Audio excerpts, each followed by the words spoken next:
জয় মোহ সঞ্জে হসি ঘাটে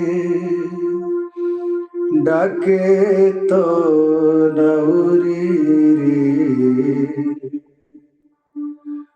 মোহ সঞ্জে হসি ঘাটে ডাকে তো নৌরি রে আসবেগে কি হেব পারি রে আসবেগে কি হেব পারি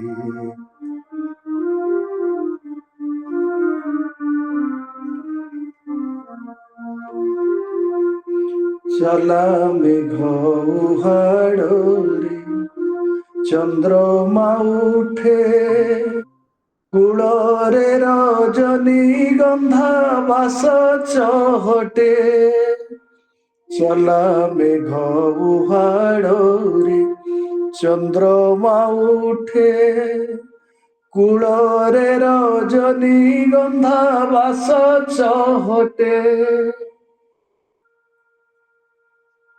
কলা ভৌরিকি দেখি কলা ভৌরিকি দেখি যাও না ডরি দৃঢ় মন কলে হেবু পারি রে দৃঢ় মন কলে হেবু পারি মোহ সঞ্জে হসি ঘাটে ডাকে তো নৌরি রে আসবেগে কি হেব পারি রে আসবেগে কি হেব পারি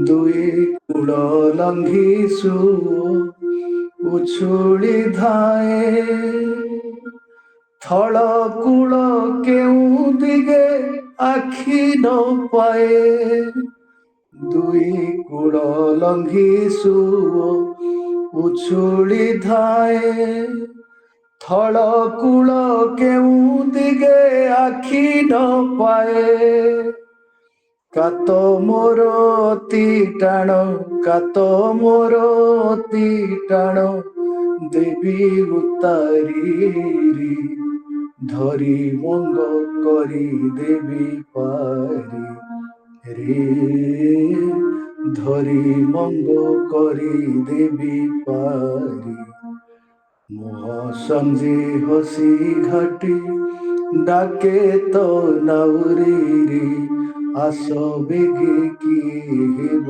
পারি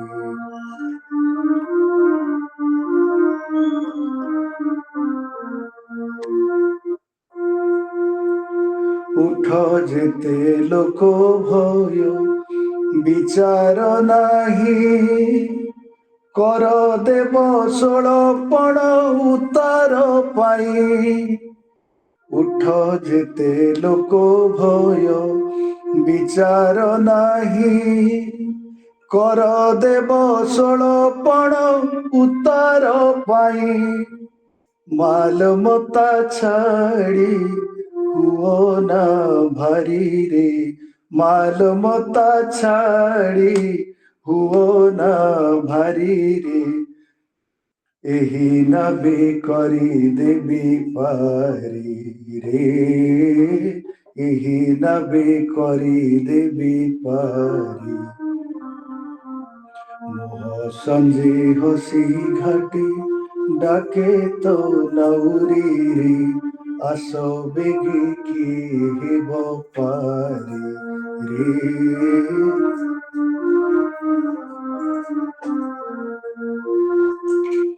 একা পরবাস চিন্তা মনে উইরে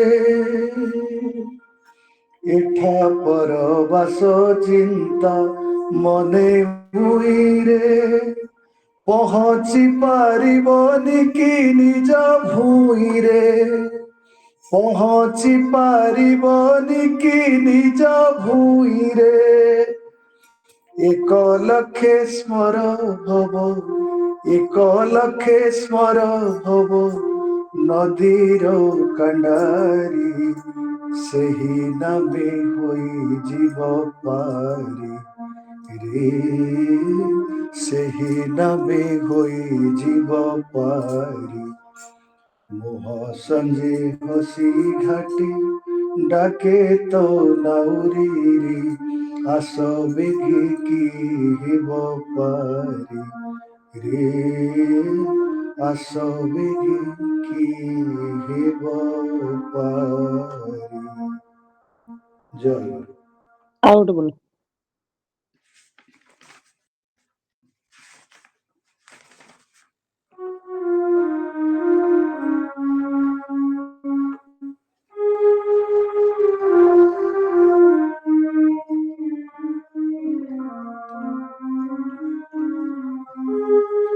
আস আস প্রভু এ মো দিন কুটিরে,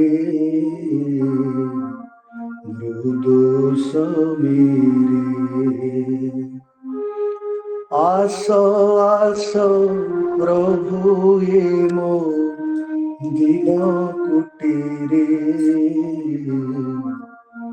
আস মৃদু সমীরে, আস মৃদু সমীরে। জ্যোতির্ময় রথে বিজে কর সত্বরে, প্রভু জ্যোতির্ময় রথে বিজে কর সত্বরে, আস মৃদু সমীরে, আস মৃদু সমীরে। তপন দর্শন পাই যেহ্নে নলিনী, চাহি রহিথায়ে হই সে পাগলিনী, চাহি রহিথায়ে হই সে পাগলিনী। বিরহর অশ্রু মোর নয়ন ঝরি, বিরহর অশ্রু মোর নয়ন ঝরে, আস মৃদু সমীরে, আস মৃদু সমীরে। আস আস প্রভু এ মো দিন কুটিরে,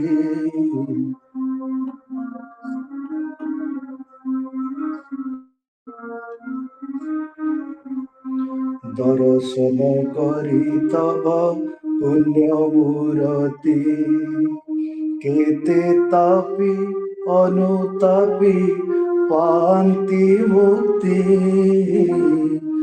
দর্শন করি তব পুণ্য মূরতি, কেতে তাপি অনুতাপি পান্তি মুক্তি। জয় গুরু নাম ঘোষি ধীরে ধীরে, জয় গুরু নাম ঘোষি ধীরে ধীরে, আস মৃদু সমীরে, মৃদু সমীরে। আস আস প্রভু এ মো দিন কুটিরে, আস মৃদু সমীরে। পদাব্জ রখিবা পাই সাজি আসন, ନିର୍ନିମେଷେ ଚାହିଁଅଛି ଧରି ସୁମନ। ପଦାବ୍ଜ ରଖିବା ପାଇଁ ସାଜି ଆସନ, ନିର୍ନିମେଷେ ଚାହିଁଅଛି ଧରି ସୁମନ। ବନ୍ଦାଇବି ପଦ ଯୁଗ ପ୍ରେମରେ ଚାହିଁ, প্রভু বন্দাইবি পদ যুগ প্রেমরে চাহি, সস্নেহে মোরে আস মৃদু সমীরে। আসো আসো প্রভু এমো দিন কুটিরে। আসো আসো প্রভু এমো দিন কুটিরে। আসো মৃদু সমীরে। আসো মৃদু সমীরে। আসো মৃদু সমীরে। জয় গুরু। সংক্ষিপ্ত স্তোত্র পাঠ।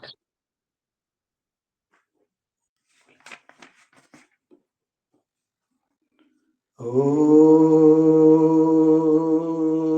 ब्रह्मानन्दं परमसुखदं केवलं ज्ञानमूर्तिं द्वन्द्वातीतं गगनसदृशं तत्त्वमस्यादिलक्ष्यम् एकं नित्यं विमलमचलं सर्वधि साक्षिभूतं भावातीतं त्रिगुणरहितं सद्गुरुं तं नमामि। ॐ चैतन्यं शाश्वतं शान्तं व्योमातीतं निरञ्जनं बिन्दुनादकलातीतं तस्मै श्रीगुरवे नमः। गुरुब्रह्मा गुरुविष्णु गुरुदेवो महेश्वरः गुरुरेव परं ब्रह्म तस्मै श्रीगुरवे नमः।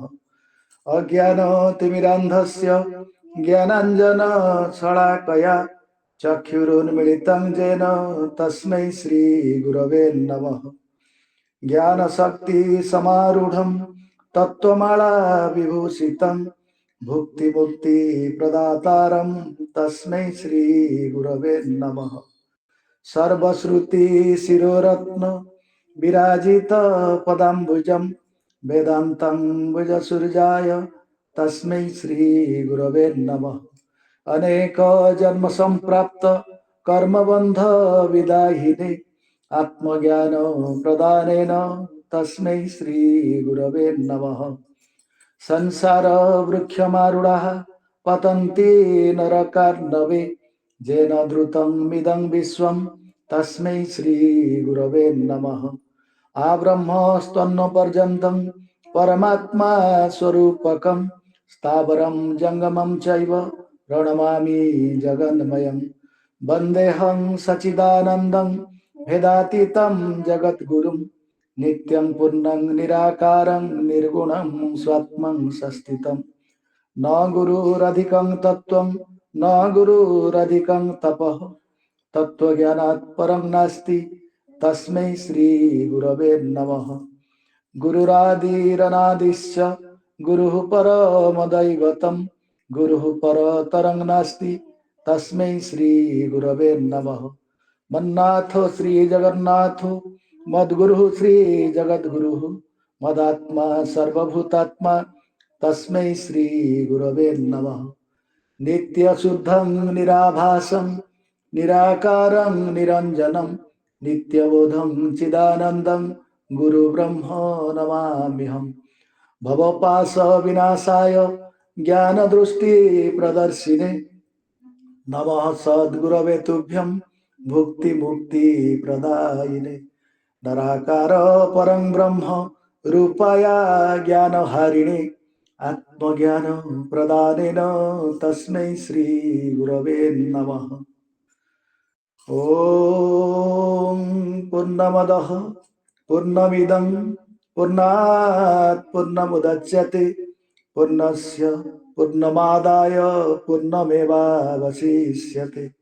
ॐ शान्तिः शान्तिः शान्तिः। हरि ओं तत्सत्।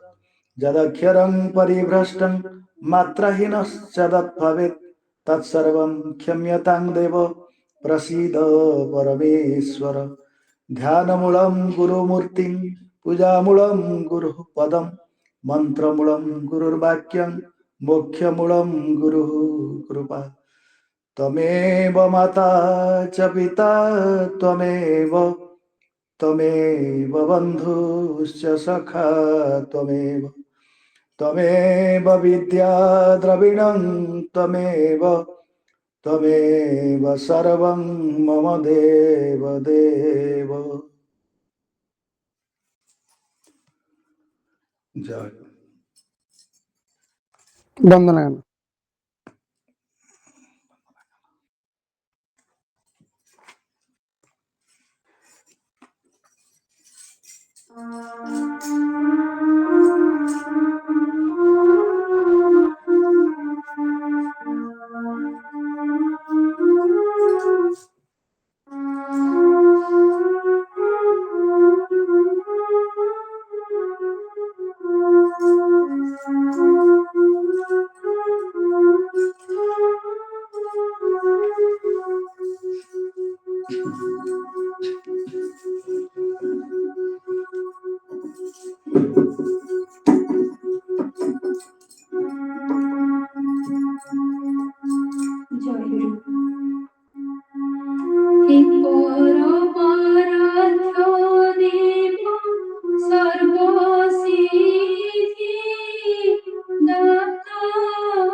ଜୟ ଗୁରୁ।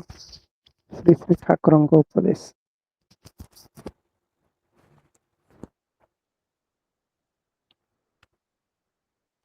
ସାଧାରଣଙ୍କ ଉପଦେଶ। ଅନ୍ୟାୟ ଅର୍ଥ ଉପାର୍ଜନ। ସମସ୍ତେ ଥରେ ଭାବି ଦେଖନ୍ତୁ, ଆପଣମାନେ ଅଧର୍ମ ପ୍ରଣୋଦିତ ହୋଇ କେତେ ପରିଶ୍ରମ କରି କେତେ କଷ୍ଟ ସହି ଅର୍ଥ ଉପାର୍ଜନ କରୁଛନ୍ତି ଓ ସଞ୍ଚୟ କରୁଛନ୍ତି। କିନ୍ତୁ ଆପଣମାନେ ଯେତେବେଳେ ସେହି ଅଜ୍ଞାତ ପ୍ରଦେଶକୁ ଚାଲିଯିବେ, ସେତେବେଳେ ବାଟ ଖରଚ ପାଇଁ ବୋଲି ପଇସାଟିଏ ମଧ୍ୟ ସାଙ୍ଗରେ ନେଇପାରିବେ ନାହିଁ।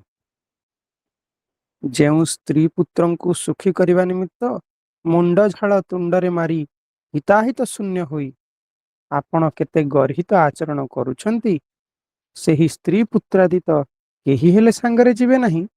ନିଜେ କେବଳ ଯନ୍ତ୍ରଣା ଭୋଗ କରି ଚକ୍ଷୁ ଜଳରେ ବକ୍ଷ ସିକ୍ତ କରିବେ ସିନା। ଏ ଯେଉଁ ଅଧର୍ମର ଆଶ୍ରୟ କରି ପରର ଅନିଷ୍ଟ କରି ଅର୍ଥ ଉପାର୍ଜନ କରିଛନ୍ତି ଓ ସଞ୍ଚୟ କରିଛନ୍ତି, ସେତେବେଳେ ଏହି ସବୁ ଅର୍ଥ ଦ୍ୱାରା ନିଜର କୌଣସି ଉପକାର ସାଧିତ ହୋଇପାରିବ ନାହିଁ। ପ୍ରତ୍ୟୁତ ସେଥିପାଇଁ ତୀବ୍ର ଯନ୍ତ୍ରଣା ଭୋଗ କରିବାକୁ ହେବ। ସେ କହୁଛନ୍ତି ଯେ ଠାକୁରଙ୍କର ଗୋଟେ ସୁନ୍ଦର ଗାନ ଅଛି। ଆମର ଭକ୍ତ ସମ୍ମିଳନୀ ବହିରେ, ତପନ ଭକ୍ତ ସମ୍ମିଳନୀ ବହିଟା ପାଖରେ ଅଛି? ଅଛି। ଭକ୍ତ ସମ୍ମିଳନୀ ବହିରେ ଗୋଟେ ଦେଖ, ଅଭୟବାଣୀ ଗାନରେ ଥିବ, ଶୁଣ ସର୍ବେ ଭକତ ଜନ ସଂସାର ଜୀବନ ଶ୍ରେୟ ସାଧନ। ଦେଖୁଛି। ହଉ। ନୂଆ ବହି ନା ପୁରୁଣା ବହି? ଏଇଟା ଦେଖିବା କୋଉ ବହି, ପୁରୁଣା କି ନୂଆ? ପୁରୁଣା ବୋଧେ। ପୁରୁଣା ହେଲେ ଆମର ସେଇଟା ଆମର ଅଭୟବାଣୀ ଉପଦେଶ ବାଣୀ ଶୀର୍ଷକରେ ପ୍ରଥମେ ଅଛି ଜ୍ଞାନଟା। ଦେଖୁଛି ଆଉ। ପ୍ରଥମ 11 ପଦ ବୋଲିଦବ। ପ୍ରଥମ 11 ପଦ। ପ୍ରଥମେ ଅଛି। 11। ହଁ, ଉପଦେଶ ବାଣୀର ପ୍ରଥମ ଗୀତଟା ହେଲା ଏଇଟା। ଆଚ୍ଛା, ହଉ। ସେ କହୁଛନ୍ତି ଯେ ଆମର ଗୋଟେ ନାହିଁ, ଯଦି ମାନେ ଧନଟା ସଦ୍ ଉପାୟରେ ବ୍ୟୟ ନ ହେଇପାରିବ, ସେ ଧନର ମୂଲ୍ୟ କଣ? ସେମିତି ଠାକୁର କହୁଛନ୍ତି, ତମେ ଅନ୍ୟାୟ ଉପରେ ଅର୍ଥ ଉପାର୍ଜନ କଲେ ସେ ଅର୍ଥଟା କେତେ ସମୟ ପର୍ଯ୍ୟନ୍ତ ଆମ ସାଙ୍ଗରେ ରହିବ? ମୃତ୍ୟୁ ପର୍ଯ୍ୟନ୍ତ। ମୃତ୍ୟୁ ପର୍ଯ୍ୟନ୍ତ ମଣିଷର ଯେତିକି ଦରକାର, ସେ ଆବଶ୍ୟକତା ରହିଛି ଖାଦ୍ୟ, ବସ୍ତ୍ର, ବାସଗୃହ, ଶିକ୍ଷା, ଏଇସବୁ ପାଇଁ। ସେଇ ସବୁ ଖର୍ଚ୍ଚ ପାଇଁ ଯେତିକି ସର୍ବନିମ୍ନ ଅର୍ଥ ଦରକାର, ସେତିକି ସର୍ବନିମ୍ନ ଅର୍ଥ ତମେ ଖର୍ଚ୍ଚ କର ବା ଉପାର୍ଜନ କର। 10 ଟଙ୍କା ହେଲେ ତମେ ଚଳି ଯାଉଛ, 10 ଟଙ୍କା ଖର୍ଚ୍ଚ ରୋଜଗାର କରିବା ପାଇଁ ଲାଗିବ। ସଞ୍ଚୟ ଅନ୍ୟାୟ ଉପରେ ଅଧର୍ମର ଆଶ୍ରୟ କରି ପରର ଅନିଷ୍ଟ କରି ଅର୍ଥ ଉପାର୍ଜନ କରୁଛ, ପୁଣି ତାକୁ କେମିତି ସେଟାକୁ ଚିରସ୍ଥାୟୀ କରିବ, ସେଥିପାଇଁ ଯୋଉ ସଞ୍ଚୟ କରୁଛ, ସେତେବେଳେ ଏଇ ସବୁ ଅର୍ଥ ଦ୍ୱାରା ନିଜର କୌଣସି ଉପକାର ହବନି। ଯେତେବେଳେ ଆମର ଜୀବନରେ ବେଳୁ ବେଳ ସରି ସରି ଆସେ ଆୟୁଷ, କାଳ ଆସି କେତେବେଳେ ଟାଣିବ କେଶ, କେତେବେଳେ ମୃତ୍ୟୁ ଆସିଯିବ, ସେତେବେଳେ ସେ ଅର୍ଥ କୋଉଠିକି ଯିବ? ଏକମାତ୍ର ଯୋଉ ସମ୍ପତ୍ତିଟା ଆମେ ସାଙ୍ଗରେ ନେଇଯିବା, ସେଇଟା ହଉଛି ତାଙ୍କର ନାମ। ମୃତ୍ୟୁ ସମୟରେ ଯୋଉ ଜିନିଷଟା ଆମେ ନେଇଯିବା, ସେଟା ତାଙ୍କ ନାମ। ସେ ନାମ ବଳରେ ଆମେ ଏଇ ଯୋଉ ଭବସାଗରରୁ ଭାବସାଗରକୁ ଯିବା, ଭବସାଗରରୁ ଭାବସାଗରକୁ। ସେଇଟାକୁ ନ ନେଇକି ବାକି ତ କାମ ସବୁ ହଉଛି। ସେଇ କଥାଟା ଠାକୁର କହୁଛନ୍ତି। କଣ ତୁ ଆଡୁ ସାଡୁ କାମରେ ମାତୁଛ? ଯୋଉ ଜିନିଷଟା ଦରକାର ସେଇ ଜିନିଷଟା କର, ଯୋଉ ଜିନିଷଟା ନ ଦରକାର ସେଇ ଜିନିଷ କର ନାହିଁ। ନାମଟା, ଭଗବତ କାର୍ଯ୍ୟଟା କଲେ ଅଟୋମେଟିକାଲି ଏଇ ସବୁ ଜିନିଷ ଆସିବ। ଭଗବତ କାର୍ଯ୍ୟରେ ବ୍ୟାପୃତ ହେଲେ ସୁମୋଟ ଭାବରେ ସାଂସାରିକ ସୁଖ ଦୁଃଖ, ପଇସା ପତ୍ର ଆଣିଲା ସବୁ ଆସି ଅଟୋମେଟିକ ପ୍ରକୃତି ତମକୁ ସାହାଯ୍ୟ କରିବ। ସେ ତମେ ଭଗବାନଙ୍କ ଇଚ୍ଛା ଅନୁସାରେ ପ୍ରବାହିତ ହେଲ। ଭଗବାନଙ୍କ ଇଚ୍ଛା ଅନୁସାରେ ତମେ ଯେତେବେଳେ ପ୍ରବାହିତ ହବ, ସେତେବେଳେ ପ୍ରକୃତି ତମ ପ୍ରତି ବରଦା ହବ। ପ୍ରଥମେ ପ୍ରକୃତି ପରୀକ୍ଷା କରିବ, ତାପରେ ପ୍ରକୃତି ବରଦା ହବ। ବରଦା ହେଲେ ଅନ୍ୟାନ୍ୟ ଆଉ ବାଧା ବିପଦ କିଛି ରହିବ ନାହିଁ। ଆମେ ଦେଖିଛୁ ଠାକୁରଙ୍କ ଜୀବନରେ ଅନେକ ଲୀଳା। ଆମର ଉତ୍କଳରେ ଠାକୁରଙ୍କ ଭାବଧାରାର ବାହକ ପ୍ରଚାରକ ଦୁର୍ଗାଚରଣ ଭାଇ, ତାଙ୍କ ଜୀବନରେ ଅନେକ ଲୀଳା। କଣ ନା, ହାତରେ 5 ପଇସା ଟିକେ ନଥିବ, ଠାକୁରଙ୍କ କାର୍ଯ୍ୟ କରିବା ଆରମ୍ଭ ହବ, ଯେତେବେଳେ କୁଆଡୁ କୁଆଡୁ ଅର୍ଥ ଆସି ପହଞ୍ଚିବ। ଆମ ପ୍ରତ୍ୟେକ ଜୀବନରେ ଆଜି ଅଧିକାଂଶ ଶାଖା ସଂଘର ସଂଘର୍ଷୀ ମାନେ ଏଠି ଉପସ୍ଥିତ ଅଛନ୍ତି। ସେମାନେ କହୁନାହାନ୍ତି ଯେତେବେଳେ ସେମାନେ ଠାକୁରଙ୍କ କାମ କରିବାକୁ ଯାଆନ୍ତି ପଇସାର ଅଭାବ ହୁଏ, କେତେ ଜଣ କହନ୍ତି ନା ଆମର ଅଭାବ ହୁଏ। କିଏ କହିବ? କିଏ ଅଛନ୍ତି କହିବେ ନାଇଁ ଠାକୁରଙ୍କ କାମ କରିବା ବେଳେ ଆମର ଅଭାବ ହେଇଛି? ନା ଭାଇ ଦେଖ, ଇଏ ତ ପୁରା ଅସମ୍ଭବ, ହଁ କେତେବେଳେ ଅଭାବ ବାସ୍ ନାହିଁ। ବାସ୍ ସେଇ କଥାଟା ହେଲା। ସାଂସାରିକ କାର୍ଯ୍ୟଟା କରିବାକୁ ଗଲେ ବାଧା ବିପଦ ଆସିବ, କିନ୍ତୁ ଠାକୁରଙ୍କ କାର୍ଯ୍ୟଟା କରିବାକୁ ଗଲେ ପ୍ରକୃତି ତମକୁ ସାହାଯ୍ୟ ହବ। ସେଇ କଥାରେ ସେ କହୁଛନ୍ତି ଯେ ତମର ଜୀବନଟା ଯଦି ସତ୍ ହେଇଗଲା, ଜୀବନଟାକୁ ଯଦି ସତ୍ ପଥରେ ଅର୍ଥ ଉପାର୍ଜନ କଲ, ସେଇ ଉପାର୍ଜିତ ଅର୍ଥକୁ ସଂସାରଟାକୁ ଠାକୁରଙ୍କର ବୋଲି ଜ୍ଞାନ କରି ଚଳେଇଲ, ତାହେଲେ ତମର ଯେତେକ ଜନ୍ମ ଠାରୁ ମୃତ୍ୟୁ ପର୍ଯ୍ୟନ୍ତ ସବୁ ହେଇଗଲା ଠାକୁରଙ୍କର। ସେତେବେଳେ ପ୍ରକୃତି ହେଇଯିବ ତମ ପ୍ରତି ବରଦ। ସେଇ କଥାଟା ଅନୁଭବ ଦେବାକୁ ଠାକୁର କହୁଛନ୍ତି। ଯୋଉ ଅର୍ଥ ଅନ୍ୟାୟ ଉପରେ ଅର୍ଥ ଉପାର୍ଜନ କରୁଛ, ସତ୍ ଉପରେ ଅର୍ଥ ଅର୍ଜନ କର, ସତ୍ ଉପାୟର ପାଇଁକି ତାକୁ ସଞ୍ଚୟ କର। ପଇସାଟେ ରଖିଲେ ଠାକୁରଙ୍କ ପାଇଁ କାର୍ଯ୍ୟଟି ହବ। କିନ୍ତୁ ଆମର ଯଦି ବ୍ୟକ୍ତିଗତ ସୁଖ ପାଇଁ ଏମିତି ଘର ତୋଳିବି, ବାଡି ତୋଳିବି, ଏଇ କଥା ରହିବା, ତାହେଲେ ସେ ଆମର କୌଣସି କାର୍ଯ୍ୟରେ କେବେ ଆସିବ ନାହିଁ। ସେତେବେଳେ ଏହି ଅର୍ଥ ଦ୍ଵାରା ନିଜର କୌଣସି ଉପକାର ହେବ ନାହିଁ, ପ୍ରତ୍ୟୁତଃ ସେଥିପାଇଁ ତୀବ୍ର ଯନ୍ତ୍ରଣା ଭୋଗ କରିବାକୁ ହେବ। ଏଣୁ ଶାସ୍ତ୍ରରେ ଅଛି, ବରଂ ଦାରିଦ୍ର୍ୟମନ୍ୟାୟ ପ୍ରଭବାତ୍ ବିଭବାଦପି କ୍ଷୀଣତା ପିନତା ଦେହେ ପିନତା ନତୁ ରୋଗଜା। ବରଂ ଦରିଦ୍ର ହୋଇ ଦୁଃଖରେ ରହିବା ଭଲ, ତଥାପି ଅନ୍ୟାୟ ଉପାୟରେ ବିଭବଶାଳୀ ହେବା ଭଲ କଥା ନୁହେଁ। ଯେପରି ସୁସ୍ଥ କ୍ଷୀଣ ଶରୀର ଭଲ, କିନ୍ତୁ ରୋଗରେ ଫୁଲି ମୋଟା ହେବା ଭଲ ନୁହେଁ। ତେଣୁ ଶାସ୍ତ୍ରରେ କୁହାଯାଇଛି, ଧନ ବୋଲ ବା ଜୀବନ ବୋଲ, ତୃଣପତ୍ରଗାମୀ ଜଳବିନ୍ଦୁ ସଦୃଶ ସମସ୍ତ ଚଞ୍ଚଳ। ଧନ କୁହ ବା ଜୀବନ କୁହ, କିନ୍ତୁ ଜଳବିନ୍ଦୁଟା ପତ୍ର ଉପରେ ରହିଲେ ଢଳ ଢଳ ହୁଏ, ସେମିତି ସବୁଗୁଡାକ ହେଲା ଚଞ୍ଚଳ। ଅତଏବ ତୁମେ ମାନେ ଧର୍ମାଚରଣ କର, ତାହେଲେ ଇହ କାଳରେ କୀର୍ତ୍ତି ଓ ପରକାଳରେ ଅନନ୍ତ ସୁଖ ଲାଭର ଅଧିକାରୀ ହେବ। ଏହି ଅନିଶ୍ଚିତ ଓ ସୁଦୁର୍ଲଭ ମାନବ ଦେହ ଧାରଣ କରି ଯେଉଁ ବ୍ୟକ୍ତି ଧର୍ମ ଉପାର୍ଜନ କରନ୍ତି ନାହିଁ, ତାଙ୍କ ଜୀବନ ବୃଥା। ସେହି ବ୍ୟକ୍ତି ଇହ କାଳରେ ଓ ପରକାଳରେ ଦୁଃଖ ଭୋଗ କରିଥାନ୍ତି। ଯସ୍ୟ ତ୍ରିବର୍ଗ ଶୂନ୍ୟସ୍ୟ ଦିନାନ୍ୟାୟନ୍ତି ଯାନ୍ତି ଚ ସ ଲୌହ କାର ଭସ୍ତ୍ରୈବ ସ୍ୱସତ୍ ନପି ନ ଜୀବତି। ମହାଭାରତ। ଅର୍ଥାତ୍ ଧର୍ମ ଉପାର୍ଜନ ନ କରି ଯେଉଁ ବ୍ୟକ୍ତି ଦିନ ଆସୁଛି ଓ ଯାଉଛି, କର୍ମକାରର ଜନ୍ତା ଯେପରି ବୃଥାରେ ନିଶ୍ୱାସ ମାରୁଛି, ସେ ବ୍ୟକ୍ତି ମଧ୍ୟ ସେହିପରି ବୃଥାରେ ବଞ୍ଚି ରହନ୍ତି।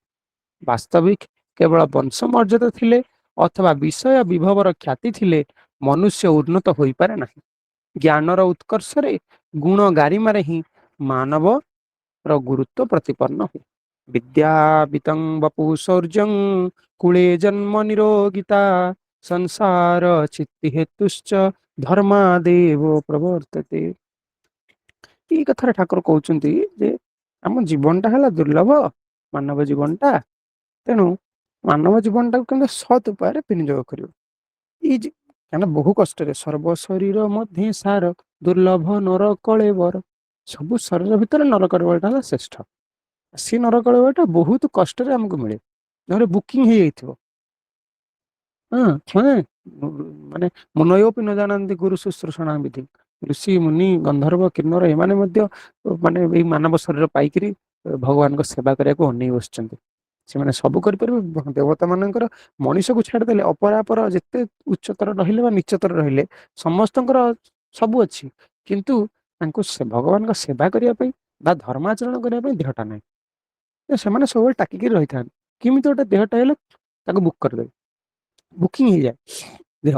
ଏଇଭଳିଆ ସ୍ଥିତିରେ, ସେଭଳି ସ୍ଥିତିରେ ଆମକୁ ଗୋଟେ ଦୁର୍ଲଭ ମାନବ ଜନ୍ମ ମିଳିଛି, ଆଉ ଆମକୁ ଦୁର୍ଲଭ ସଦ୍ଗୁରୁଙ୍କ ଚରଣ ଆଶ୍ରୟ ମିଳିଛି, ମାନେ ଆମକୁ କଣ କରିବା ଦରକାର ନା ତାଙ୍କର ଉପଦେଶ ଅନୁଯାୟୀ ଜୀବନଟାକୁ ଗଠନ କରିବା ଦରକାର। ସେ ଯୋଉ ପାଞ୍ଚଟି କଥା କହିଛନ୍ତି, ଠାକୁର ତ ପାଞ୍ଚଟା କଥା ଯାଇନାହାନ୍ତି। ଠାକୁର କହିଛନ୍ତି ମୋ ଉପଦେଶ ଗୋଟେ ଯଦି ତମ ଜୀବନରେ ପିନ୍ଧ, ଗୋଟିଏ ସିଙ୍ଗଲ ପିସ୍, ଗୋଟିଏ ଠାକୁର କହିଛନ୍ତି ମନୁଷ୍ୟ ହୁଅ, ସେତିକି ଯଦି ତମେ କରିବ, ପାଳନ କରିବ, ତାହେଲେ ତମ ଜୀବନଟା ସାର୍ଥକ ହବ। ଆଚ୍ଛା, ସିଏ କହୁଛନ୍ତି ସେଇ ଗୋଟାକ ଯଦି ଜୀବନରେ ପାଳନ କର, ତୁମର ସର୍ବାର୍ଥ ସିଦ୍ଧି ହବ। ହଉ, ପ୍ରାର୍ଥନା।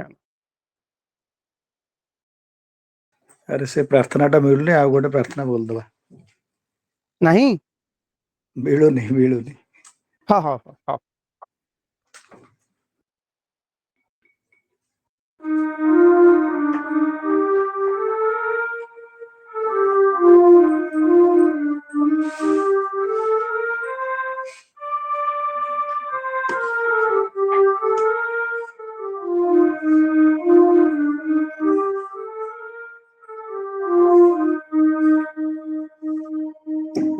ଜୟ ଗୁହାରି ମୋ ଶୁଣ ଠାକୁର ଗୁହାରି ମୋ ଶୁଣ ଠାକୁର ଜଣାଉଛି ଯୋଡ଼ି ମୋ କର ଜଣାଉଛି ଯୋଡ଼ି ମୋ କର ଗୁହାରି ମୋ ଶୁଣ ଠାକୁର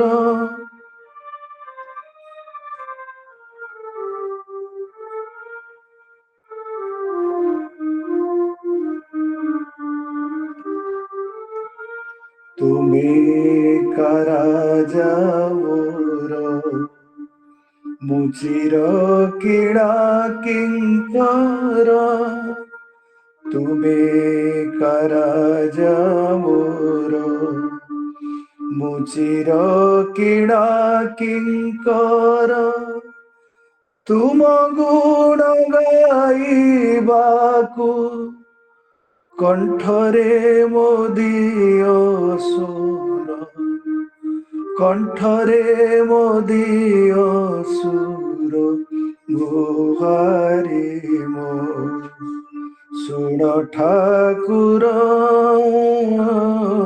ଗୁହାରି ଶୁଣ ଠାକୁର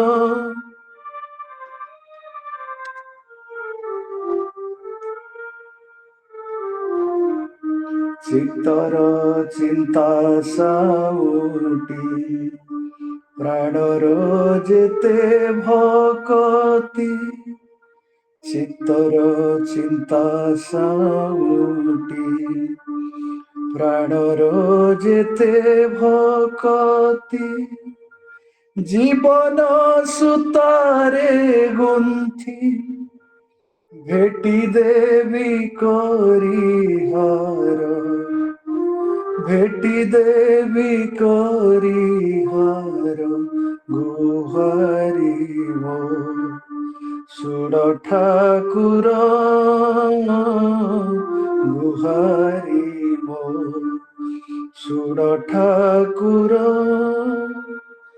ଦୁଆରେ ତୁମର ରହି ଥିବି ସିରି ମୁଖ ଚାହିଁ ଦୁଆରେ ତୁମର ରହି ଥିବି ସିରି ମୁଖ ଚାହିଁ आहे କରୁଣା ନିଧାନ आहे କରୁଣା ନିଧାନ ବାଞ୍ଛ ମୋ କର ପୂରଣ ଗୁହାରି ମୋ ଶୁଣ ଠାକୁର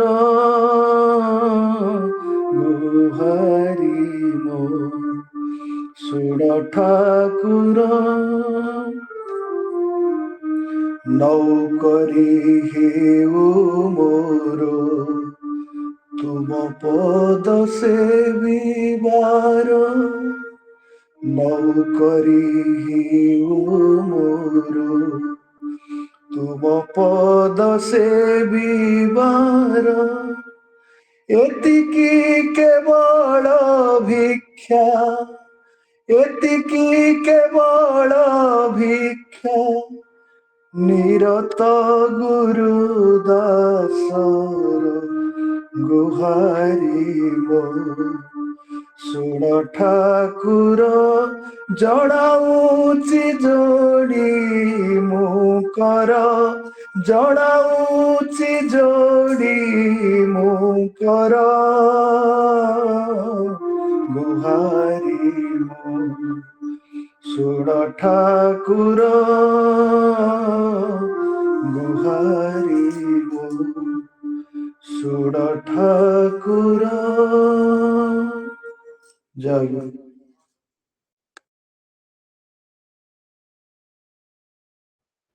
ଜୟ ଗୁରୁ। ପରମାତ୍ମ ସ୍ୱରୂପରେ ପ୍ରତିଷ୍ଠିତ ହେବାର ଉପାୟ।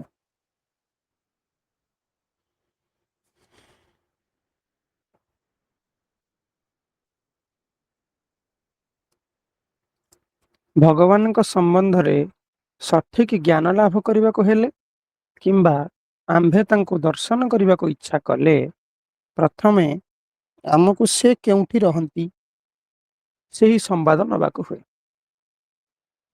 ଏଠାରେ ପ୍ରଶ୍ନ ଜାଗେ ଏ ପରମାତ୍ମ ସ୍ୱରୂପ ଶ୍ରୀ ଗୁରୁଦେବ ସେ ଅଛନ୍ତି କୋଉଠି? ତାଙ୍କୁ କେଉଁଠାରେ ଖୋଜିଲେ ସେ ମିଳିବେ? ଠାକୁର ଅଛନ୍ତି କୋଉଠି? ତାଙ୍କୁ କୋଉଠି ଖୋଜିଲେ ସେ ମିଳିବେ? କେମିତି ତାଙ୍କର ଆମେ ଟିକେ ସେବା କରିବୁ? ଉତ୍ତରରେ ଋଷି କହୁଛନ୍ତି ସେ ସବୁଠାରେ ବିରାଜିତ ଅଛନ୍ତି, ତାଙ୍କୁ ସବୁଠାରେ ଖୋଜି ପାଇବ। ଘରେ ବାହାରେ ଓ ଅନ୍ତର ମନ୍ଦିରରେ ସେ ସର୍ବତ୍ର ନିତ୍ୟ ବିରାଜିତ ଅଛନ୍ତି। ସେ ସର୍ବବ୍ୟାପୀ ହେତୁ ଆମ ସମସ୍ତଙ୍କର ଅନ୍ତର ମନ୍ଦିରରେ ସେ ନିତ୍ୟ ବର୍ତ୍ତମାନ। ସେ ସର୍ବବ୍ୟାପୀ ଆଉ ସେ କୋଉଠି ଅଛନ୍ତି? ଆମ ଅନ୍ତରରେ। ଆମର ବୋଲା ହୁଏନି ଏହି ଦେହ କାଳେ ଦେଖୁଛ ସକଳେ ରହିଛି ବାହାରେ ତୁମର ରକ୍ଷା କଲେ ଦେହ ସକଳ ହୃଦୟ ହେବ ମୋ ଆସନ ମନ୍ଦିର ବତ୍ସ ଦେବତା ଆସନ ରୁଚିର ରକ୍ଷା କଲେ ଦେହ ସକଳ ହୃଦୟ ହେବ ମୋ ଆସନ ମନ୍ଦିର। ତେଣୁ ଭକ୍ତ କବି ଗାଇଛନ୍ତି କପଟିଆ ତୁମେ ଦିଅ କହିବାର ମୋର ସତ ବା ମିଛ ତୁମେ ଆଜି ଫେରି କହ। ସିଏ ଆମ ଅନ୍ତରର ବାହାରରେ ସବୁଠାରେ ନିତ୍ୟ ବିଦ୍ୟମାନ ଅଛନ୍ତି। ସୁତରାଂ ତାଙ୍କୁ ଲାଭ କରିବା ନିମିତ୍ତ ଏଣେ ତେଣେ ଘୁରି ବୁଲି ଅନ୍ତର ମନ୍ଦିରରେ ତାଙ୍କୁ ଦର୍ଶନ କରିବା ନିମିତ୍ତ ଶ୍ରୀ ଗୁରୁଦେବଙ୍କ ଆଶ୍ରୟ ଗ୍ରହଣ କରି ପ୍ରଣିପାତ ପରିପ୍ରଶ୍ନ ଓ ସେବା ଦ୍ୱାରା ତାଙ୍କର ସନ୍ତୋଷ ବିଧାନ ପୂର୍ବକ ଜ୍ଞାନଚକ୍ଷୁ ଲାଭ କରିବା ପ୍ରତ୍ୟେକ ସେବକ ଭକ୍ତଙ୍କର ଏକାନ୍ତ କର୍ତ୍ତବ୍ୟ। କଣ ନା ସେ ଆମ ଅନ୍ତର ମନ୍ଦିରରେ ଅଛନ୍ତି। ତେଣୁ ତାଙ୍କୁ ଲାଭ କରିବା ପାଇଁ ସେ ବାହାରେ ଅଛନ୍ତି। ବାହ୍ୟ ଉପଚାର ବାହ୍ୟ ପୂଜା ଏଇ ସବୁର ବେଶୀ ନ ଧାଇଁକିରି ସେ ଯୋଉ କଥା ଗୁଡିକ କହିଛନ୍ତି ସେଗୁଡିକ ସ୍ମରଣ ମନ କରି ସେ ଆମ ଭିତରେ ଅଛନ୍ତି ଏଇ କଥାର ଦୃଢ ଜ୍ଞାନ ରଖିକିରି ବାହିକ ସେବା କରିଯିବା ପାଇଁ ସେ କହୁଛନ୍ତି। ତାଙ୍କୁ ଲାଭ କରିବା ନିମିତ୍ତ ବାହାରେ ଏଣେ ତେଣେ ଘୁରି ବୁଲି ଅନ୍ତର ମନ୍ଦିରରେ ତାଙ୍କୁ ଦର୍ଶନ କରିବା ନିମିତ୍ତ ଶ୍ରୀ ଗୁରୁଦେବଙ୍କ ଆଶ୍ରୟ ଗ୍ରହଣ କରି ପ୍ରଣିପାତ ପରିପ୍ରଶ୍ନ ଓ ସେବା ଦ୍ୱାରା ତାଙ୍କର ସନ୍ତୋଷ ବିଧାନ ପୂର୍ବକ ଜ୍ଞାନ ଚକ୍ଷୁ ଲାଭ କରିବା ପ୍ରତ୍ୟେକ ସେବକ ଭକ୍ତଙ୍କର ଏକାନ୍ତ କର୍ତ୍ତବ୍ୟ। ସେ ସର୍ବବ୍ୟାପ୍ତ ହେଲେ ମଧ୍ୟ ତାଙ୍କୁ ସହଜରେ କେହି ଦେଖି ନ ପାରିବାର କାରଣ କଣ? ନା ତାଙ୍କୁ ଦେଖିବାକୁ ହେଲେ ଉପଯୁକ୍ତ ଦୃଷ୍ଟି ଶକ୍ତି ଆବଶ୍ୟକ। ଦୃଷ୍ଟି ଶକ୍ତି ଆମ ସମସ୍ତଙ୍କର ଅଛି। କିନ୍ତୁ ଆମର ଆଉ ତାଙ୍କ ଭିତରେ କିଛି ବ୍ୟବଧାନ ଥିବାରୁ ତାଙ୍କର ଦର୍ଶନ ଲାଭ ହେଇପାରୁନି। ଯେମିତି ଗୋଟେ ଜିନିଷ ଆଗରେ ଯଦି ଗୋଟେ ପରଦାଟେ ପଡିବ ଆମେ ତାକୁ ଦେଖିପାରିବା ନାହିଁ। ସେମିତି ଆମର ତାଙ୍କ ମଧ୍ୟରେ କିଛି ବ୍ୟବଧାନ ବା କିଛି ବାଧାବିଘ୍ନ ଥିବାରୁ ଆମେ ତାଙ୍କ ଦର୍ଶନ ଲାଭ କରିପାରୁନୁ। ଏଥିରୁ ଜଣା ଯାଉଛି ଆମେ ଯେଉଁ ବସ୍ତୁକୁ ଦର୍ଶନ କରୁ ସେହି ବସ୍ତୁର ଜ୍ୟୋତି ଆମ ଚକ୍ଷୁ ଜ୍ୟୋତିରେ ମିଶି ଏକତ୍ଵ ସ୍ଥାପନ କଲେ ସେ ବସ୍ତୁ ଆମର ଦୃଷ୍ଟିଗୋଚର ହୁଏ। ଅନ୍ୟଥା ବସ୍ତୁ ଥାଇ ମଧ୍ୟ ଆମର ଦୃଷ୍ଟି ପ୍ରସାରଣ ହୋଇପାରେ ନାହିଁ। ସେ ବସ୍ତୁର ଯୋଉ ଆଲୋକ ରଶ୍ମି ବାହାରୁଛି ଯୋଉ ଜ୍ୟୋତି ସିଏ ଆମ ଚକ୍ଷୁ ଭିତରେ ଯାଇକି ଚକ୍ଷୁ ଜ୍ୟୋତି ସହିତ ମିଶିଲେ ଆମେ ତାକୁ ଦେଖିପାରୁ। ଆମର ଆଧୁନିକ ବିଜ୍ଞାନ ବି ସେଇ କଥା କହୁଛି। ଆଲୋକଟା ଗୋଟେ ବସ୍ତୁ ଉପରେ ପଡି ତା ଦେହରୁ ପ୍ରତିଫଳନ ହେଇକି ଯେତେବେଳେ ଆମ ରେଟିନାରେ ଯାଇକି ଆଖିରେ ପଡୁଛି ତାହେଲେ ଆମେ ତାକୁ ଦେଖିପାରୁଛୁ। ଏଇ କଥା ମୁଁ ସେ କଥା କହୁଛି ଯେତେବେଳେ କୌଣସି ଗୋଟେ ବସ୍ତୁର ବସ୍ତୁ ଜ୍ୟୋତି ବାହାରିକିରି ଆମ ଚକ୍ଷୁ ଜ୍ୟୋତି ସହିତ ମିଶେ ସେତେବେଳେ ସେ ଆମେ ତାକୁ ଦେଖିପାରୁ। ସେ ଯଦି ସେ ଯେପର୍ଯ୍ୟନ୍ତ ସେ ଘଟଣା ନ ହେଇଛି ଆମେ ସେ କଥାଟାକୁ ଦେଖିପାରିବାନି। ସେତେବେଳେ ପର୍ଯ୍ୟନ୍ତ ବସ୍ତୁ ଥାଇ ମଧ୍ୟ ଆମର ଦୃଷ୍ଟି ପଥର ହୋଇପାରେ ନାହିଁ। ତେଣୁ ତାଙ୍କୁ ଦର୍ଶନ କରିବାକୁ ହେଲେ ତାଙ୍କର ଜ୍ୟୋତି ଆମ ଦର୍ଶନେନ୍ଦ୍ରିୟ ଉପରେ ପତିତ ହେଲେ ଯାଇ ଆମେ ତାଙ୍କୁ ଦର୍ଶନ କରିପାରିବା। ଯେତେବେଳେ ଠାକୁରଙ୍କର ଶ୍ରୀଅଙ୍ଗର ଜ୍ୟୋତିଟା ତାଙ୍କର ଦୃଷ୍ଟି ପଥାରୁଡ ମାନେ ତାଙ୍କ ଇଏରୁ ଆସିକିରି ତାଙ୍କ ଶରୀରରୁ ଆସି ବା ତାଙ୍କ ଶ୍ରୀଅଙ୍ଗରୁ ଆସି ଆମ ଚକ୍ଷୁ ଦୃଷ୍ଟି ପଥାରୂଢ ହବ ସେତେବେଳେ ଯାଇ ଆମେ ତାଙ୍କୁ ଦର୍ଶନ କରିପାରିବା। କାରଣ ସେ ଜ୍ୟୋତିମୟ ସିଏ ହଉଛନ୍ତି ଜ୍ୟୋତିର ଜ୍ୟୋତି ସ୍ୱରୂପ ସେ ହଉଛନ୍ତି ଜ୍ୟୋତିର ଜ୍ୟୋତି ସ୍ୱରୂପ। ତେଣୁ ଭକ୍ତ କବି ଗାଇଛନ୍ତି ତୁମେ ଚକ୍ଷୁ ତାରକା ଶ୍ରବଣରେ ଶ୍ରୁତି ଶକ୍ତି ଏବଂ କଣ୍ଠରେ ବାଣୀ ସ୍ୱରୂପା। ସେ ସର୍ବବ୍ୟାପୀ ହେଲେ ମଧ୍ୟ ଜ୍ୟୋତିର୍ମୟ ବୋଲି ଉପନିଷଦରେ ଋଷି ବର୍ଣ୍ଣନା କରିଛନ୍ତି। କାରଣ ତାଙ୍କ କୃପା ଅରୁଣ କିରଣ ଭକ୍ତଙ୍କ ଜଡଚକ୍ଷୁ ଉପରେ ତାଙ୍କର କୃପାଟା ତାଙ୍କ କୃପା ରୂପ ଅରୁଣ କିରଣ ଭକ୍ତଙ୍କର ଜଡ ଚକ୍ଷୁ ଉପରେ ପତିତ ନହେଲେ ସାଧକ ଭକ୍ତ ମାନେ କେବେ ହେଲେ ତାଙ୍କୁ ଦର୍ଶନ କରିପାରିବେ ନାହିଁ।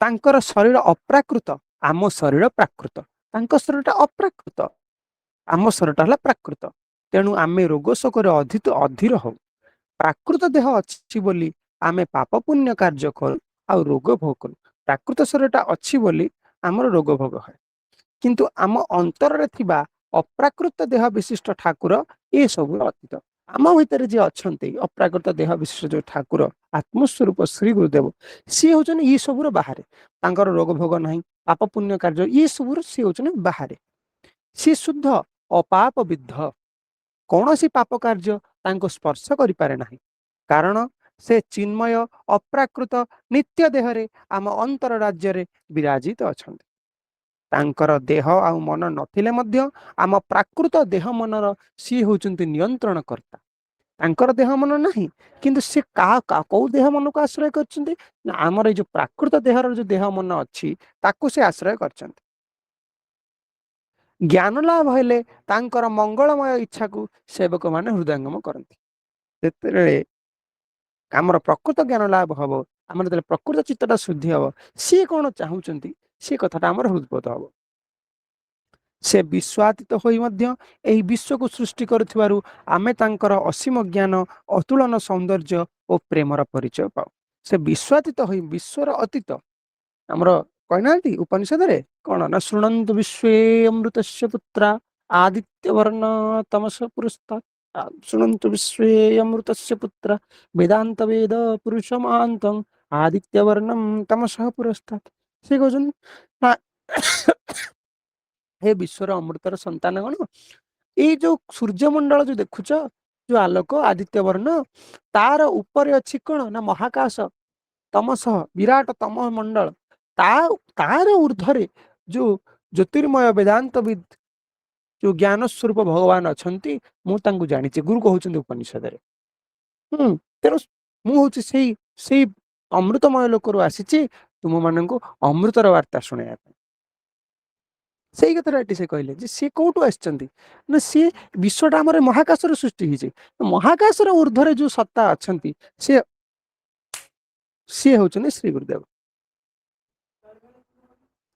से विश्वातीत होई मध्य एही विश्व को सृष्टि करिथिबारु आमे तांकर असीम ज्ञान और अतुलन सौंदर्य और प्रेमर परिचय पाइथाउ मनर अंतराल रे निहित जो प्रेम बिंदु मनुष्य को परस्पर आड़ को आकर्षण करुअछि ताहा सेही प्रेम सिंधु भगवान ठाରୁ उद्भूत होई प्रेम बिंदु रूप रे मानव अंतर को प्रेम रस रे आप्लुत करुअछि आमे माँ मान प्रति उपदेश सब थर अधिवेशन में पढ़ा हो महिला पाठ्यक्रम आमर मासक थे कौन ना सी हूँ समस्त सबू और सबुथ से पतिंकर प्रेम पुत्रर वात्सल्य पितांकर करुणा ये भाव गुड़ा कहार ना तांकर सी पति भितर स्वामी भितर अच्छी बोली आम भितर स्वामी आमको भल पाँच सी पिता भितर अच्छा बोली पिता आमको आंशी दौरान सी पुत्र कन्या भितर अच्छी बोली अच्छी बोली पुत्र कन्या मैंने आमको भल पाँच सी बंधु मान भितर अच्छी बोली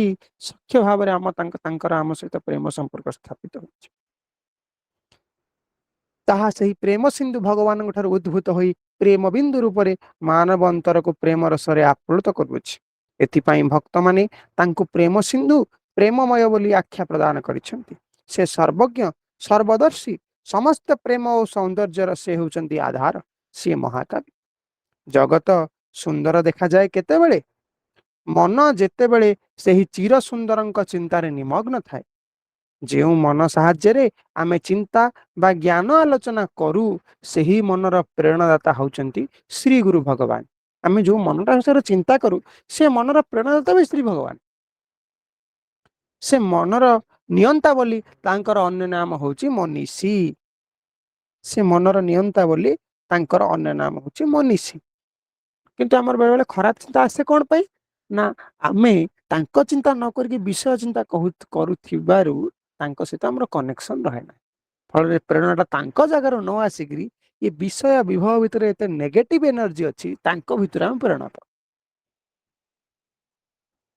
प्रत्येक वस्तु भितर गोटे पॉजिटिव पार्ट अच्छी गोटे नेगेटिव पार्ट अच्छी प्रत्येक पार्ट भितर गोटे नेगेटिव पॉजिटिव पार्ट अच्छी गोटे नेगेटिव पार्ट अच्छी सी कहउचंती जे पॉजिटिव पार्टटा ତାଙ୍କର ନେଗେଟିଭ ପାର୍ଟ ହେଉଛି ରଜଗୁଣ ତମଗୁଣ ଏସବୁ।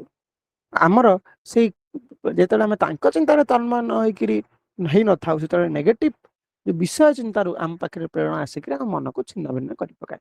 ସେ ମନର ନିୟନ୍ତା ବୋଲି ତାଙ୍କର ଅନ୍ୟ ନାମ ମନୀଷୀ। କି ଭାବ ରଖି ଶ୍ରୀ ଗୁରୁଦେବଙ୍କୁ ଧ୍ୟାନ କଲେ ତାଙ୍କର ପ୍ରସନ୍ନତା ଆନୟନ କରିହେବ, ସେଇ ଭାବକୁ ଲକ୍ଷ୍ୟ କରି ସାଧକ କବି ଗାଇଲେ। ଗୁରୁଚରଣ ଧ୍ୟାନ କରତୁ ମନ କରତୁ ନାମ ଗାୟନ, ଯା ପ୍ରେମ ମକରନ୍ଦ ପାନେ ଲଭେ ଆନନ୍ଦ, ସତତ ଯୋଗୀ ବୃନ୍ଦ ନ ହୁଅ ତୁହି ଅନ୍ଦ, କର ସେ ସୁଧାପାନ। ଜୟ ପ୍ରାର୍ଥନା ଗାନ। ଜୟ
ତୁମର ଅଭୟ ବାଣୀ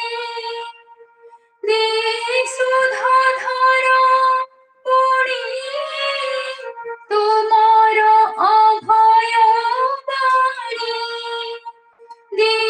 ସୁଧାଧର ପୁଣି, ମୃତ ପରାଣରେ ଚିର, ମୃତ ପରାଣରେ ଚିର ଅମୃତ ପ୍ରକାର, ହେ ନିଗମାନନ୍ଦ ମୋର ପରାଣ ଠାକୁର।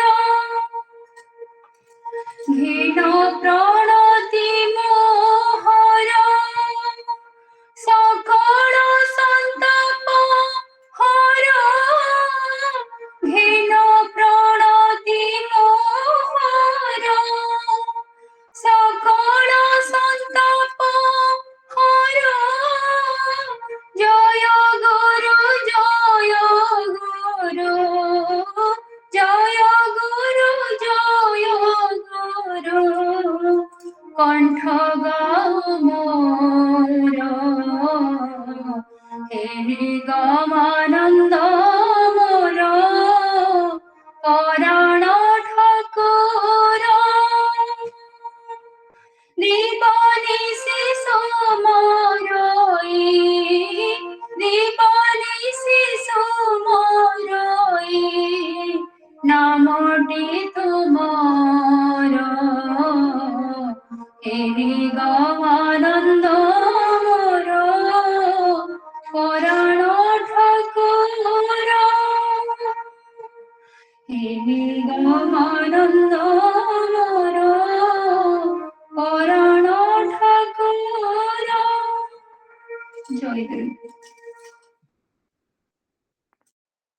ବର୍ତ୍ତମାନ ପ୍ରିୟମ୍ବଦା ମାଙ୍କୁ ଲୀଳା କଥା ପରିବେଷଣ ପାଇଁ ଅନୁରୋଧ କରୁଛୁ।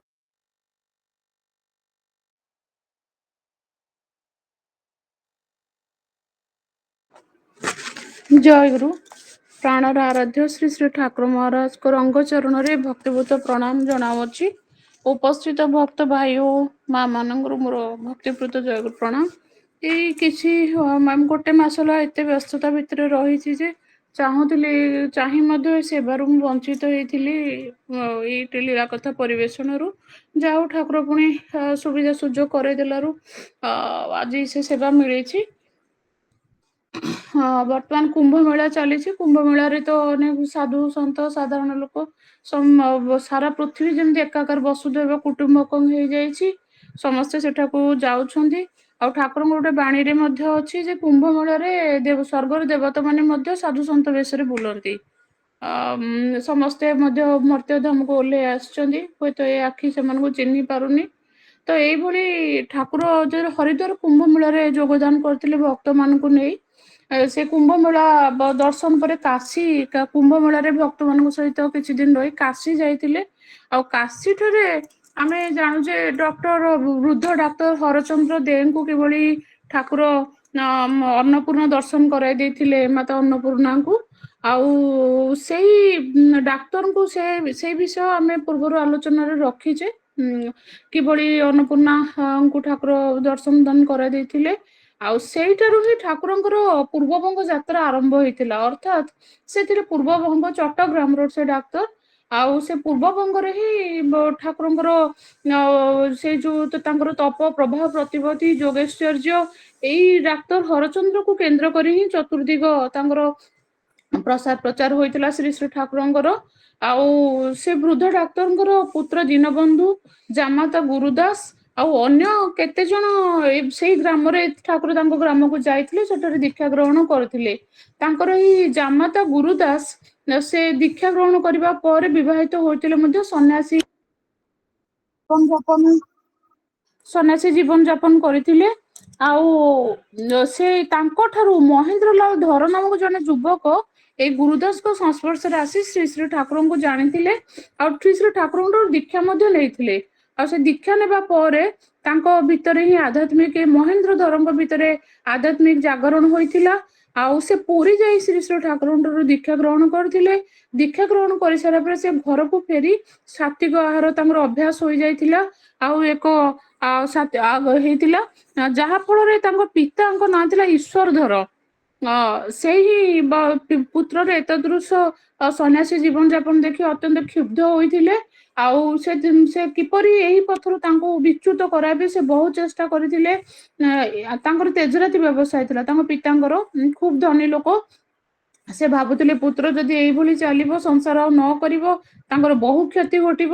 ତେଣୁ ପୁତ୍ର ଉପରେ ତାଙ୍କର ଅତ୍ୟାଚାର ଖୁବ ବଢିବାକୁ ଲାଗିଲା।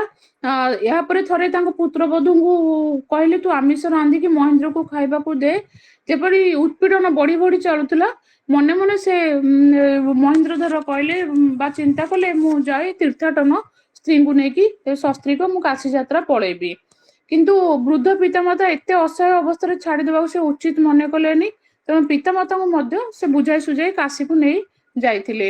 ସେତେବେଳେ କାଶୀର ଗମ୍ଭୀରରେ ଶ୍ରୀ ଶ୍ରୀ ଠାକୁର ଅବସ୍ଥାନ କରୁଥିଲେ। ସେଠାରେ ସାଥିରେ ଥାନ୍ତି ସ୍ୱାମୀ ପ୍ରଜ୍ଞାନନ୍ଦ ଆଉ ଅନ୍ୟାନ୍ୟ ସମସ୍ତେ ତାଙ୍କ ଠାକୁରଙ୍କ ପାଖରେ ଯେତେବେଳେ ଉପସ୍ଥିତ ଥିଲେ, ସେଇଟା ନେଇ ପିତା ଈଶ୍ୱର ଧର ଶ୍ରୀ ଶ୍ରୀ ଠାକୁରଙ୍କର ଶାନ୍ତ ସୌମ୍ୟ ମାଧୁର୍ଯ୍ୟ ବିମଣ୍ଡିତ ଏଇ ତେଜଦୀପ୍ତ ସନ୍ନ୍ୟାସୀଙ୍କୁ ଦେଖି ଅତ୍ୟନ୍ତ ମୁଗ୍ଧ ଓ ଚମତ୍କୃତ ହୋଇ ଚକ୍ଷୁଦ୍ୱୟ ତାଙ୍କର ଦର ବିଗଳିତ ଆନନ୍ଦ ଅଶ୍ରୁ ଝରି ପଡିଥିଲା। ଆଉ ସେ ଦେଖିଲେ ଯେ ଇଏ ତ ଭସ୍ମ ବିଲେପିତ ସନ୍ନ୍ୟାସୀ ନୁହନ୍ତି, ସ୍ୱୟଂ ରାଜକୁମାର ସଦୃଶ କମନୀୟ କାନ୍ତିଧର ଜଣେ ଦେବବମ୍ବ ସନ୍ନ୍ୟାସୀ। ଆଉ ସେଇଠାରେ ସ୍ୱତଃ ଭାବରେ ସେ ଠାକୁରଙ୍କ ଠାକୁର ତାଙ୍କର ମସ୍ତକ ଭୂଲୁଣ୍ଠିତ ହେଲା। ଆଉ ଠାକୁର ନିକଟରେ ଦୀକ୍ଷା ପ୍ରାର୍ଥନା କଲେ। ପ୍ରାର୍ଥନା ତତ୍କ୍ଷଣାତ୍ ପୂରଣ ହେଲା। ଶ୍ରୀ ଶ୍ରୀ ଠାକୁର କହିଲେ ଈଶ୍ୱର ତୁମ ନାମ ଈଶ୍ୱର, ଆଉ ପୁତ୍ର ତୁମର ଈଶ୍ୱର ଲାଭର ସେତୁ ସ୍ୱରୂପ। ଏହି ପୁତ୍ର ଯୋଗୁ ହିଁ ତୁମର ସଦ୍ଗୁରୁ ଲାଭ ସମ୍ଭବ ହୋଇପାରିଲା। ଆଉ ତୁମେ ମହେନ୍ଦ୍ର କୌଣସି ଦିନ ସନ୍ନ୍ୟାସୀ ହେବ ନାହିଁ, ଠାକୁର ଅଭୟବାଣୀ ତାଙ୍କୁ ଦେଇଥିବେ। ଆଉ ସେ ଗୃହରେ ହିଁ ରହିବ, ତୁମେ ସେଥିପାଇଁ କୌଣସି ଚିନ୍ତା କର ନାହିଁ। ଆଦର୍ଶ ଗୃହସ୍ଥ ଧର୍ମ ସ୍ଥାପନ ହିଁ ମୋର ଉଦ୍ଦେଶ୍ୟ। ଗୃହସ୍ଥଙ୍କୁ ନେଇ ଏ ସମାଜ ଓ ଭଗବାନଙ୍କର ସଂସାର ଲୀଳା। ଯାହା ହଉ ତାଙ୍କର ପିତାଙ୍କର ମତି ପରିବର୍ତ୍ତନ ହୋଇଥିଲା। ମହେନ୍ଦ୍ରଙ୍କ ପିତା ଈଶ୍ୱରଙ୍କର ଅତ୍ୟନ୍ତ ଆଗ୍ରହରେ ଶ୍ରୀ ଶ୍ରୀ ଠାକୁର ତାଙ୍କ ଗୃହକୁ ଯିବା ପାଇଁ ଅନୁମତି ଦେଇଥିଲେ। ଏହାପରେ ସେ ଫେରି ଆସିଲେ ତାଙ୍କ ଗୃହକୁ। ଧୀରେ ଧୀରେ ତାଙ୍କର ତେଜରାତି ବ୍ୟବସାୟ ମାନ୍ଦା ଅବସ୍ଥା ପ୍ରାପ୍ତ ହେଲା। ଆଉ ତାଙ୍କର ସେଥିରେ ଆଗ୍ରହ ରହିଲା ନାହିଁ, କାରଣ ପରମ ପୁରୁଷଙ୍କୁ ସେ ପାଇଯାଇଛନ୍ତି। ତେଣୁ ବର୍ତ୍ତମାନ ସେ ଟଙ୍କା ପଇସା ମଧ୍ୟ ସୁଧ କଷାକଷି କରିକି ଆଣିଲେ ନାହିଁ। ବେଳେ ବେଳେ ପାଉଣା ମଧ୍ୟ ଛାଡ କରିଦେଲେ। ଆଉ ଅଧିକାଂଶ ସମୟ ତାଙ୍କର ଧ୍ୟାନ ଧାରଣା ଜପାଦିରେ ଅତିବାହିତ ହେବାକୁ ଲାଗିଲା। ଏହାର ପ୍ରାୟ 8-10 ବର୍ଷ ପରର କଥା। ଶ୍ରୀ ଶ୍ରୀ ଠାକୁର ପୂର୍ବବଙ୍ଗ ଭ୍ରମଣରେ ବାହାରିଥିଲେ।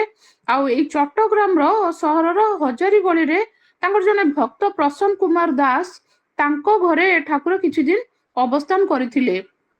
ସେତେବେଳର ଏହାର ଏ ବିଷୟରେ ବିଶଦ ବିବରଣୀ ଶ୍ରୀ ଶ୍ରୀ ଠାକୁରଙ୍କର ଆଲୌକିକ ବିଦ୍ୟା ଓ ଶ୍ରୀ ଶ୍ରୀ ଠାକୁର ନିଗମାନନ୍ଦଙ୍କର ଲୌକିକ ବିଦ୍ୟା ଓ ଅଲୌକିକ ଶକ୍ତି ଏ ଗ୍ରନ୍ଥରେ ଅଛି। ଏଇ ସମୟରେ ଈଶ୍ୱର ଧର ଦିନ ବେଳା ସମୟ ଶ୍ରୀ ଶ୍ରୀ ଠାକୁରଙ୍କର ବା ପୂଜା ଗୃହକୁ ଯାଇ ସେ ଆହ୍ନିକ କରୁଛନ୍ତି, ପଦ୍ମାସନରେ ବସିଛନ୍ତି। ପ୍ରାୟ ଅଧଘଣ୍ଟା ସମୟ ତାଙ୍କୁ ଲାଗେ, କିନ୍ତୁ ସିଏ ଆଉ ସେ ଗୃହରୁ ବାହାରିଲେ ନାହିଁ। 1-1.5 ଘଣ୍ଟା ଭିତରେ ଅତିକ୍ରମ ହେଇଗଲାଣି। ଘରେ କହୁଛନ୍ତି କାହିଁକି ପିତା ବାହାରୁନାହାନ୍ତି। ତାଙ୍କ ସ୍ତ୍ରୀ ମଧ୍ୟ ବିଚଳିତ ହେଇ ପଡ଼ିଲେଣି। ଯାଇ ଦେଖିଲେ ଯେ ସେଇ ପଦ୍ମାସନ ଅବସ୍ଥାରେ ହିଁ ତାଙ୍କ ମୁହଁରୁ ଫେଣ ବାହାରୁଛି, ଅଜସ୍ର ଫେଣ ବାହାରୁଛି। ଆଉ ମାଟିରେ ମୂର୍ଚ୍ଛିତ ହୋଇ ପଡି ରହିଛନ୍ତି, ତାଙ୍କର ଚେତାଶକ୍ତି ନାହିଁ। ସେତେବେଳେ ତାଙ୍କ ସ୍ତ୍ରୀ ଚିତ୍କାର କରି ସମସ୍ତଙ୍କୁ, ତାଙ୍କର 3 ପୁତ୍ର ଥିଲେ, ସେ ସମସ୍ତଙ୍କୁ ବଡ ପାଟି କରିକିରି ଡାକିଲେ। ଆଉ ଦେଖିଲେ ଯେ ତାଙ୍କର ହାତ ପାଦ ଶକ୍ତ ହେଇଯାଇଛି। ଧୀରେ ଧୀରେ ତାଙ୍କୁ ଟେକି ଆଣି ବିଛଣାରେ ଶୁଆଇ ଦେଲେ। ଆଉ କେହି କେହି କହିଲେ ଯେ ତାଙ୍କୁ ସର୍ପ ଦର୍ଶନ ହେଇଛି, କେହି କହିଲେ ଧନୁଷ୍ଟଙ୍କାର ବାତ, କେହି ବା କହିଲେ ସନ୍ନ୍ୟାସୀ। ଆଉ ଏଭଳି ଅବସ୍ଥା ଯେ ଦାନ୍ତକୁ ଚାପି ରଖିଛନ୍ତି, ଆଉ ଔଷଧ ଖାଇବାର ଅବସ୍ଥା ଆଉ ତାଙ୍କର ନାହିଁ। ପ୍ରାୟ 3 ଦିନ ଆ ଭିତରେ ବିତିଗଲାଣି। ସହରର ବଡ ବଡ କବିରାଜକୁ ଆଣି ତାଙ୍କୁ ଦେଖାଇଲେ। ଦେଖିଲେ ତାଙ୍କର ନାଡି ମିଳୁନାହିଁ। ତ ଆ ଭିତରେ ବିନ୍ଦୁଏ ଜଳ ମଧ୍ୟ ତାଙ୍କୁ ପିଆଇ ହେଲା ନାହିଁ। ଏଇ ସମୟରେ ସେମାନେ ଖବର ପାଇଲେ ଯେ ପ୍ରସନ୍ନ ଦାସଙ୍କ ଘରେ ଶ୍ରୀ ଶ୍ରୀ ଠାକୁର ବର୍ତ୍ତମାନ ଅଛନ୍ତି। ସାଙ୍ଗରେ ଭୁବନ ଭାଇ, ପ୍ରଜ୍ଞାନନ୍ଦ ମହାରାଜ, ଠାକୁର ଦାସ ବ୍ରହ୍ମଚାରୀ ସମସ୍ତେ ତାଙ୍କ ପାଖରେ ଥାଆନ୍ତି। ଏଇ ସମୟରେ ଯୋଉ ମହେନ୍ଦ୍ର ଧର ପ୍ରଥମେ ଯିଏ ଠାକୁରଙ୍କ ଠାରୁ ପୁରୀରୁ ଦୀକ୍ଷା ନେଇଥିଲେ, ସେ କହିଲେ ତୁମେ ମାନେ ବାପାଙ୍କୁ ଏଇଭଳି ଅବସ୍ଥାରେ ଜଗିଥାଅ। ଆଉ ଗ୍ରାମ ଲୋକ ଯଦି ତାଙ୍କୁ ଆସିକି ଦାହ କରିବା ପାଇଁ ଜିଦ୍ କରିବେ, ତମେ କିଛି ଶୁଣିବ ନାହିଁ। ତମେ ଟିକେ ଅପେକ୍ଷା କରିବ। ଆଉ ଅପେକ୍ଷା କରିବ, ମୁଁ ଟିକେ ଠାକୁରଙ୍କ ପାଖକୁ ଦର୍ଶନ କରିକିରି ଆସେ। ଏଇ ସମୟରେ ଠାକୁର କହୁଛନ୍ତି, ପ୍ରଜ୍ଞାନନ୍ଦ ମହାରାଜ କହିଲେ, ପ୍ରଜ୍ଞାନନ୍ଦ ମହାରାଜକୁ କହୁଛନ୍ତି ଯେ ମୋର ଚଟ୍ଟଗ୍ରାମ ଯିବାର ଅଛି ପ୍ରସନ୍ନ ଦାସଙ୍କ ଘରୁ। ମତେ ଚଟ୍ଟଗ୍ରାମ ଯିବାର ଅଛି, ଆଉ ମୋ ପାଇଁ ଗୋଟେ ଟେଲିଗ୍ରାମ କରିଦିଅ, ମୁଁ ସେଠାକୁ ଯିବି। ସେତେବେଳେ ଶିଷ୍ୟ ମାନେ କହିଲେ ଠାକୁର ଆପଣ ତ ଚଟ୍ଟଗ୍ରାମ ଯିବାର ନାହିଁ କୌଣସି ପ୍ରୋଗ୍ରାମ, ତେବେ ହଠାତ୍ ଏପରି କହିଲେ। ଠାକୁର କହିଲେ ମତେ ତ ଯିବାକୁ ପଡିବ, ଆଉ ମୋର ବିଶେଷ କାମ ଅଛି ବୋଲି ସେ ତାଙ୍କର ଶିଷ୍ୟ ମାନଙ୍କୁ କହୁଛନ୍ତି। ଏହା ଭିତରେ ମହେନ୍ଦ୍ର ଧର ଅନେକ ରାସ୍ତା ଅତିକ୍ରମ କରି ଯାଇକି ଠାକୁରଙ୍କ ଦର୍ଶନ କରିବା ପାଇଁ ତାଙ୍କ ପାଖରେ ପହଞ୍ଚିଛନ୍ତି। ସେତେବେଳେ ଠାକୁରଙ୍କର ବିଶିଷ୍ଟ ଭକ୍ତ ସବୁ ଠାକୁରଙ୍କ ପାଖରେ ଥିଲେ। ପ୍ରସନ୍ନ ବାବୁ, ନରେଶ ପାକଡାସୀ, ହେମନ୍ତ ଘୋଷ, ମହିମା ମାଷ୍ଟର, ଶାରଦା ଚୌଧୁରୀ ସମସ୍ତେ ଥିଲେ। ସେମାନେ ଥିଲେ ମହେନ୍ଦ୍ର ଧରଙ୍କୁ ଦେଖି ପଚାରିଛନ୍ତି। ସେ ନିଜ ପିତାଙ୍କ ବିଷୟରେ ତାଙ୍କୁ ଖବର କହିଛନ୍ତି, ଏଇଭଳି ବାବାଙ୍କର ଅବସ୍ଥା, ଆଉ ମୁଁ ଠାକୁରଙ୍କୁ ଜଣେଇବାକୁ ଆସିଛି।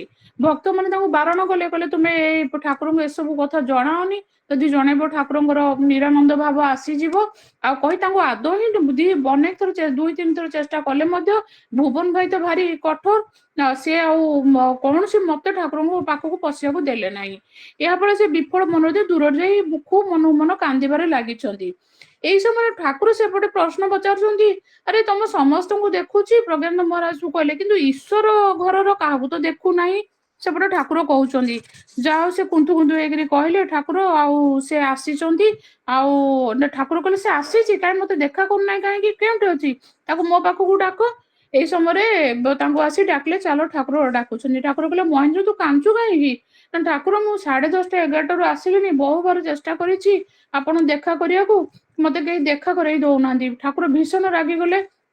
ଭୁବନ ଭାଇ ପ୍ରଜ୍ଞାନନ୍ଦ ମହାରାଜକୁ ଭର୍ସନା କଲେ। ଭର୍ସନା କଲା ପରେ କହିଲେ ତୋର ଘର ଏଠୁ କେତେ ଦୂର, ମତେ ନେଇଯାଇ ପାରିବୁ? ସେ ସାଙ୍ଗେ ସାଙ୍ଗେ ଠାକୁରଙ୍କୁ ନବାର ବ୍ୟବସ୍ଥା କଲେ। ଆଉ ଘରକୁ ବି ଖବର ପଠେଇଥିଲେ ଠାକୁର ଆସୁଛନ୍ତି, ତୁମେ ତାଙ୍କର ଅଭ୍ୟର୍ଥନାର ଆୟୋଜନ କର। ଏଇ ସମୟରେ ଜଣେ ଭକ୍ତ ତାଙ୍କୁ ଠାକୁରଙ୍କୁ କହିଲେ ଠାକୁର ଆପଣ ସେଟାକୁ ଯାଆନ୍ତୁ ନାହିଁ, ଆଉ ଯଦି ସେ ମରିଯାଆନ୍ତି ଈଶ୍ୱର ଧର ଆପଣଙ୍କର ଖୁବ ଦୁର୍ନାମ ହବ। ଠାକୁର କ୍ରୁଦ୍ଧ ସ୍ୱରରେ କହିଲେ ମୁଁ ନିଶ୍ଚୟ ଯିବି, ତୁମମାନଙ୍କୁ ମଧ୍ୟ ମୋ ସାଙ୍ଗରେ ଯିବାକୁ ହବ, ଆଉ ମୋର ଦୁର୍ନାମ ଟିକକ ତୁମମାନଙ୍କୁ ଯାଇ ଦେଖିବାକୁ ହେବ ଏବଂ ଶୁଣିବାକୁ ମଧ୍ୟ ହବ। ଆଉ କହିଲେ ମହେନ୍ଦ୍ର ତୁ ସମସ୍ତଙ୍କୁ ନେଇ ଯିବାର ବ୍ୟବସ୍ଥା କର, ତ ଏମାନେ ଯାଆନ୍ତୁ ମୋ ସାଥିରେ, ମୋର ଦୁର୍ନାମ ଟିକେ ଦେଖି ଆସନ୍ତୁ ଆଉ ଶୁଣନ୍ତୁ। ଯାହା ହଉ ସମ୍ବାଦ ପାଇ ସେପଟେ ଠାକୁରଙ୍କର ଅଭ୍ୟର୍ଥନାର ଆୟୋଜନ ତାଙ୍କ ଘରେ ହେଇଛି। ତାଙ୍କ ଘର ଠାରୁ ଠିକ ସନ୍ଧ୍ୟା ସମୟରେ 400 ହାତ ଦୂର ଡିଷ୍ଟ୍ରିକ୍ଟ ବୋର୍ଡ ରାସ୍ତାରେ ଠାକୁର ଓହ୍ଲାଇଲେ। ବଡ ପାଲିଙ୍କି କରି ଠାକୁରଙ୍କୁ ଆଣି ଅଗଣାରେ ଓହ୍ଲାଇ ଦିଆଗଲା। ସେତେବେଳେ ଘରେ ପ୍ରାୟ 2-2.5 ହଜାର ହିନ୍ଦୁ ମୁସଲମାନ ସବୁ ଲୋକ, ଢାକା ଏଟା ବାଂଲାଦେଶ ଜାଗା, ତ ସେଠାରେ ମୁସଲମାନଙ୍କ ସଂଖ୍ୟା ବି ବହୁତ ରହନ୍ତି ପ୍ରତ୍ୟେକ ଗାଁରେ। ସେଠାରେ ଗଦା ହେଇଗଲେଣି। ଯାଇ କହିଲେ ମହେନ୍ଦ୍ର ତୋର ବାବା କୋଉଠି, ମତେ ନେଇ ଦେଖେଇ ଦେ। ନା ଠାକୁର ସେ ବଡ ଘରେ ଅଛନ୍ତି, ସେ ଘରର ନାମ ବୋଧେ ବଡ ଘର, ଚାଲନ୍ତୁ ସେଟାକୁ। ଯାହା ହଉ ସେଇ ସମୟରେ ଠାକୁର ଯାଇ ଗୋଟେ ଚେୟାରରେ ବସିଲେ, ଆଉ ତାଙ୍କ ପିତାଙ୍କର ଈଶ୍ୱରଧରଙ୍କର ଆଖି, ମୁହଁ, ଛାତି ଆଡକୁ ଗୋଟିଏ ଦୃଷ୍ଟିରେ ପ୍ରାୟ 2-3 ମିନିଟ ଅନାଇ ରହିଲେ। ଏଇ ସମୟରେ ମହେନ୍ଦ୍ର ଧର ଦେଖିଛନ୍ତି ଠାକୁରଙ୍କ ଆଖିରୁ ଲାଇଟ ର ଫୋକସ ପରି 2ଟି ଜ୍ୟୋତି ବାହାର ହୋଇ ତାଙ୍କ ପିତାଙ୍କର ଛାତି ଉପରେ ପଡିଲା। ସାଙ୍ଗେ ସାଙ୍ଗେ ଠାକୁର ଉଚ୍ଚ କଣ୍ଠରେ ଜଳଗମ୍ଭୀର କଣ୍ଠରେ ଡାକିଲେ ଈଶ୍ୱର ଈଶ୍ୱର ଈଶ୍ୱର, ଦେଖ ମୁଁ କିଏ ଆସିଛି, ଉଠି ପଡ। ଏହା ମନ୍ତ୍ରବତ କାମ କଲା। 3 ଦିନର ନିଶ୍ଚେଦ ଓ ଜଡ ଭାବାପନ୍ନ ଶରୀର ଧୀରେ ଧୀରେ ଶିଥିଳ ହେବାକୁ ଲାଗିଲା, ଚେତନା ଫେରି ଆସିଲା। ଚକ୍ଷୁ ଉନ୍ମିଳିତ କରି ଈଶ୍ୱରଧର ଶ୍ରୀ ଶ୍ରୀ ଠାକୁରଙ୍କ ମୁଖକୁ ଅନାଇ ଠାକୁରଙ୍କ ଚରଣରେ ଲୋଟି ପଡିଲେ। ସମସ୍ତେ ଦେଖି ଅବାକ୍, ଇଏ କି କଥା, ମୃତ ଦେହରେ ପ୍ରାଣ ସଞ୍ଚାର। ଏହାପରେ ତାଙ୍କୁ କହିଲେ ଈଶ୍ୱର ଦେଖ ତୋ ଘର କେତେ ଲୋକ ଆସିଛନ୍ତି। ଏହା କହି ଠାକୁର ଏଇ ବଡ ଘରର ବାରଣ୍ଡକୁ ଆସିଲେ। ଆଉ ମଝିଆ ଭାଇ ବା ମହେନ୍ଦ୍ରଧରଙ୍କୁ କହିଲେ ମୁଁ କେଉଁଠି ରହିବି। ସେ ମଣ୍ଡପ ଘରେ ତାଙ୍କର ବ୍ୟବସ୍ଥା କରିଦେଇଥିଲେ ଠାକୁରଙ୍କ ପାଇଁ, ସେ ସେଟାକୁ ଗଲେ। ଆଉ ଠାକୁର କହିଲେ ଆଜି ଯେମିତି ମୋ ପାଇଁ ବାଟ କରିଦିଅ, ଆଉ କେହି ଯେପରି ମତେ ସ୍ପର୍ଶ ନ କରନ୍ତି। ଆପଣ ଅତୀତରେ ଭୁବନ ବ୍ରହ୍ମଚାରୀଙ୍କୁ ବି ଠାକୁର ମନେ ଅଛି, ଏଇ ଲୀଳା କଥା ବହୁତ ଦିନ ତଳେ ଆମେ ପରିବେଷଣ କରିଥିଲେ। ତାଙ୍କର ବି ସେମିତି ଅଣ୍ଟା ବ୍ୟଥା ଯେତେବେଳେ ଠାକୁର ନେଇଗଲେ, ଅଣ୍ଟା ରଡକିରି ମାନେ ଚାଉଳ ବସ୍ତା ବୋଉ ଭାଙ୍ଗି ଯାଇଥିଲା, ସେତେବେଳେ ମଧ୍ୟ ଠାକୁର କହିଥିଲେ ମତେ ଯେପରି କେହି ସ୍ପର୍ଶ ନ କରନ୍ତି। ମାନେ ତାଙ୍କର ନିଜର ଶକ୍ତି ଦ୍ଵାରା ସେ ଶିଷ୍ୟର ସମସ୍ତ କଷ୍ଟ ସେ ନିଜ ଶରୀରକୁ ନେଇଯାଆନ୍ତି। ଯାହା ହଉ ସେ କହିଲେ ମୋର କେହି ଯେପରି ମତେ ସ୍ପର୍ଶ କରନ୍ତି ନାହିଁ। ଆଉ ଅନେକ ସେଦିନ ନିବେଦନ କଲେ ଠାକୁରଙ୍କୁ ଟିକେ ପ୍ରଣାମ କରିବାକୁ, କିନ୍ତୁ ଠାକୁରଙ୍କର ବାରଣ ଥିଲା ଯେ ସ୍ପର୍ଶ ନ କରିବା ପାଇଁ। ଆଉ ଏଇ ସମୟରେ ଯେତେବେଳେ ଜନସମୁଦ୍ର ଭିତରେ ଦେଇ ଠାକୁର ଆଗକୁ ଯାଉଥାନ୍ତି, ଅଗଣା ଦେଇକିରି ଅଟ୍ଟହାସ୍ୟ କରି ତାଙ୍କର ଅନ୍ତରଙ୍ଗ ଶିଷ୍ୟ ଭକ୍ତ ମାନେ ସାଙ୍ଗରେ ଆସିଥିଲେ ତାଙ୍କୁ କହୁଥାନ୍ତି, ତୁମେ ମାନେ ମୋର ଦୁର୍ନାମ ଟିକକ ଶୁଣ ଆଉ ଦେଖ। ଏହା କହି ଠାକୁର ମଣ୍ଡପ ଘର ଭିତରକୁ ଯାଇ ଖଟକରେ ବସି ପଡିଲେ, ଆଉ ପରିଶ୍ରାନ୍ତ ଅବସ୍ଥାରେ ଧଇଁ ସଇଁ ହେବାକୁ ଲାଗିଲେ। ପ୍ରଜ୍ଞାନନ୍ଦ ମହାରାଜ ଭୁବନ ବ୍ରହ୍ମଚାରୀ ଠାକୁରଙ୍କୁ ସ୍ପର୍ଶ ନ କରି ତାଙ୍କୁ ତାଳପତ୍ରରେ ମିଞ୍ଚାମିଚି କରିବାକୁ ଲାଗିଲେ। ସେତେବେଳେ ତାଙ୍କର ସାନ ପୁଅ ଜଣେ ତାଙ୍କ ପାଖରେ, ତାଙ୍କୁ ମାତ୍ର 10-12 ବର୍ଷ ହେଇଥିଲା, ଆଉ ସେ ଖାଲି ଭୋ ଭୋ ହେଇକରି କାନ୍ଦୁଥାନ୍ତି। ଆଉ ଯେ ଠାକୁର କେମିତି ତାଙ୍କ ବାବାଙ୍କୁ ବଞ୍ଚେଇ ଦେଲେ, କାରଣ ସେ ତାଙ୍କ ପିତାଙ୍କ ସାଙ୍ଗରେ ଖାଇ ବସନ୍ତି। ସେତେବେଳେ ତାଙ୍କ ବୟସ 12-13 ବର୍ଷ। ଆଉ ସେତେବେଳେ ଠାକୁର ତାଙ୍କୁ ଭବିଷ୍ୟବାଣୀ କହିଲେ ତୁମମାନେ କେହି ଚିନ୍ତା କର ନାହିଁ, ଆଉ ତୁମ ବାବା ବଞ୍ଚିବେ, ତୁମେ ମାନେ ମଣିଷ ହେବା ପରେ ତୁମ ବାବା ଯାଇକିରି ବା ଏଇ ସଂସାରରୁ ବିଦାୟ ନେବେ। ଆଉ ସେତେବେଳେ ତାଙ୍କ ବାପା ଖାଲି ପଚାରୁଥାନ୍ତି ଈଶ୍ୱରଧର ଆମ ଘରେ ଏତେ ଲୋକ କାହିଁକି, ମୋ ଠାକୁର କାହାନ୍ତି, ମତେ ଠାକୁରଙ୍କ ପାଖକୁ ନେଇ ଚାଲ। ଯାହା ହଉ ସମସ୍ତେ ତାଙ୍କୁ ଠାକୁରଙ୍କ ପାଖକୁ ଆଣିଲେ। ଆଉ ତା ପରଦିନ ସେଦିନ ହିନ୍ଦୁ ମୁସଲମାନ ସମସ୍ତେ କହିଲେ ଆମେ ଠାକୁରଙ୍କୁ ସ୍ପର୍ଶ କରିବୁ ନାହିଁ, କେବଳ ମାତ୍ର ତାଙ୍କର ଦର୍ଶନ କରି ଚାଲିଯିବୁ। ସେଇ ଯୋଉ କୋଠରୀରେ ଠାକୁର ଥିଲେ ସେ ବାରଣ୍ଡାକୁ ଆସିଲେ, ଆଉ ହାତ ଟେକି ସମସ୍ତଙ୍କୁ ଆଶୀର୍ବାଦ ଜଣାଇଲେ। ସମସ୍ତେ ଭୁଲ ଲୁଣ୍ଠିତ ହୋଇ ଠାକୁରଙ୍କୁ ପ୍ରଣାମ କରିଥିଲେ। ଆଉ ସେଠାରୁ ତା ପରରେ ଠାକୁର ଯିବା ପରେ ଗୋଟେ କଥା କହିଥିଲେ, ସେ ଜଣେ ବିଧବା ସ୍ତ୍ରୀ ଲୋକର ପ୍ରେତାତ୍ମା ଦେଖିଲେ। ସେ କହିଲେ ସେଇ ଘରେ ଜଣକୁ ଦେଖିଲି, ଆଉ ସେ ବୋଧେ ମରି ଯାଇଥିଲେ ଏଇ 2-3 ବର୍ଷ ଭିତରେ। ସେ ଜଣା ପଡିଲା ଯେ ସେ ଈଶ୍ୱର ଭାଇଙ୍କର ଜଣେ ବଡ ଭଉଣୀ ଥିଲେ। ଆଉ ସେ ପ୍ରେତାତ୍ମା ଆସି ଠାକୁରଙ୍କୁ କହିଲେ ଯେ, ଠାକୁର କହୁଥିଲେ ଏକଥା ଯେ ସେ ଠାକୁରଙ୍କୁ ପ୍ରାର୍ଥନା କଲେ, ଠାକୁର ମୁଁ ଅନେକ ଦିନ ଧରି ଆପଣଙ୍କୁ ଅପେକ୍ଷା କରିଛି, ମତେ ଦୀକ୍ଷା ଦିଅନ୍ତୁ, ଆଉ ମୋର ଆତ୍ମାର ମୁକ୍ତିର ପଥ ପରିଷ୍କାର କରନ୍ତୁ। ଯାହା ଠାକୁର ତାହା ମଧ୍ୟ କରିଦେଲେ। ଠାକୁର କହୁଛନ୍ତି ମୁଁ ତାକୁ ଦୀକ୍ଷା ଦେଇ ମୁକ୍ତ କରିଦେଲି, ଆଉ ସାଙ୍ଗେ ସାଙ୍ଗେ ସେ ଅଦୃଶ୍ୟ ହୋଇ ମିଳାଇଗଲା। ଦେଖନ୍ତୁ କେତେ ବଡ ଶକ୍ତିଶାଳୀ ମହାପୁରୁଷ, ଖାଲି ଯିଏ ବଞ୍ଚି ରହିଛନ୍ତି ଯୋଉମାନେ ଥିଲେ ସେମାନଙ୍କୁ ନୁହଁ, ପ୍ରେତାତ୍ମା को ମଧ୍ୟ ଆନୟନ କରିକି ବା ନିଜର ଶକ୍ତି ବଳରେ ସେମାନଙ୍କୁ ମଧ୍ୟ ଦୀକ୍ଷା ଦେଇ ତାଙ୍କର ମୁଖ୍ୟର ପଥ ପରିଷ୍କାର କରିଦେଇଥିଲେ ଆମ ଠାକୁର। ଆଉ ଏହାପରେ ଏଇ ଘଟଣାର 3-4 ବର୍ଷ ପରେ ଠାକୁର ସେ ସ୍ଥାନ ତ୍ୟାଗ କରି ସମସ୍ତଙ୍କୁ ଅଶ୍ରୁଲୋତକରେ ଭସାଇ ଦେଇ ସେ ସ୍ଥାନ ଛାଡି ଯାଇ ପୁଣି ପୁନରାୟ ଫେରି ଯାଇଥିଲେ। ଆଉ ଏଇଭଳି ଥିଲା ଠାକୁର ତାଙ୍କର ଉପେନ ବୋଲି ତାଙ୍କର ଜଣେ ପୁତ୍ରଙ୍କୁ ମଧ୍ୟ ଠାକୁର ଦୀକ୍ଷା ଦେଇଥିଲେ। ଏଇଭଳି ଆମର ଆଲୌକିକ ଶକ୍ତିଧର ମହାପୁରୁଷ ଆମର ଶ୍ରୀ ଶ୍ରୀ ଠାକୁର। ଶ୍ରୀ ଶ୍ରୀ ଠାକୁରଙ୍କର ଲୀଳା ଅନନ୍ତ ଅସୀମ ଅସୀମ ଶକ୍ତିଧର ମହାପୁରୁଷ ଜଗତକୁ ଆସିଥିଲେ। ଆଉ ଆଜି ମଧ୍ୟ ଅନେକ ଲୀଳା କରୁଛନ୍ତି ସେଇ ଚିନ୍ମୟ ଶରୀରରେ ରହିକିରି ଆମେ ଅନେକ କଥା ଯେମିତି ସ୍ଥୂଳରେ ଜଳଧର ନାୟକ ଆମର ଅସୁରେଶ୍ୱରର ଗୋରକ୍ଷିଣୀର ପ୍ରତିଷ୍ଠାତା ଜଳଧର ନାୟକକୁ କିପରି ସ୍ଥୂଳରେ ଦେଖା ଦର୍ଶନ ଦେଇ ତାଙ୍କୁ ପୁଣି ଅସୁରେଶ୍ୱର ସଂଘର ପ୍ରତିଷ୍ଠାତା ସେ ହେଇଥିଲେ। ଏବେ ମଧ୍ୟ ଠାକୁରଙ୍କର ଲୀଳା ଚାଲିଛି। ହଁ ଏତିକିରେ ବକ୍ତବ୍ୟ ସଂଗ କରୁଛି। ଦୋଷ ଅପରାଧ କ୍ଷମା ଗୁଣରେ ଠାକୁର ତଥା ଭକ୍ତ ମାନଙ୍କ କ୍ଷମା ଦେବେ। ଜୟ ଗୁରୁ। ଜୟ ଗୁରୁ ଜୟ ଗୁରୁ ଜୟ ପ୍ରାର୍ଥନା ଗାନ। ଜୟ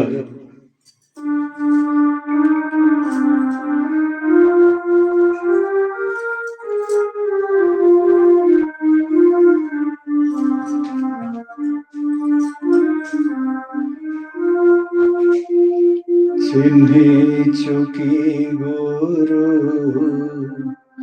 কি ধন চিহ্নিছু কি গুরু কি ধন সে নর দেহে ব্রহ্ম পরমরে সে নর দেহে ব্রহ্ম পরমরে চিহ্নিছু কি গুরু কি ধন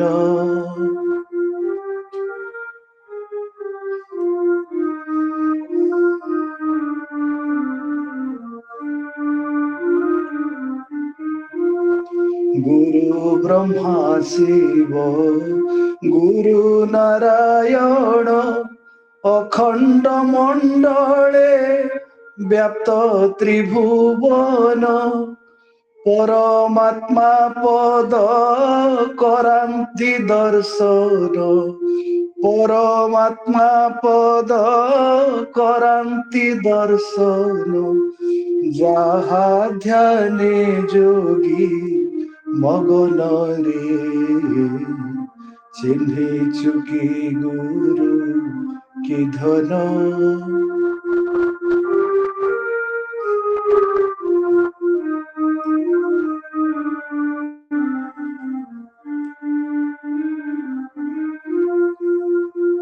বিন্দু নাদ কলাতীত নিরঞ্জন ধ্যানর অতীত সত্য সনাতন জ্ঞান তত্ত্বমালা অঙ্গর ভূষণ জ্ঞান তত্ত্বমালা অঙ্গর ভূষণ মুক্তি মুক্তি লভে কারণ রে চিহ্নিছু কি গুরু কি ধন সে নর দেহে ব্রহ্ম পরমরে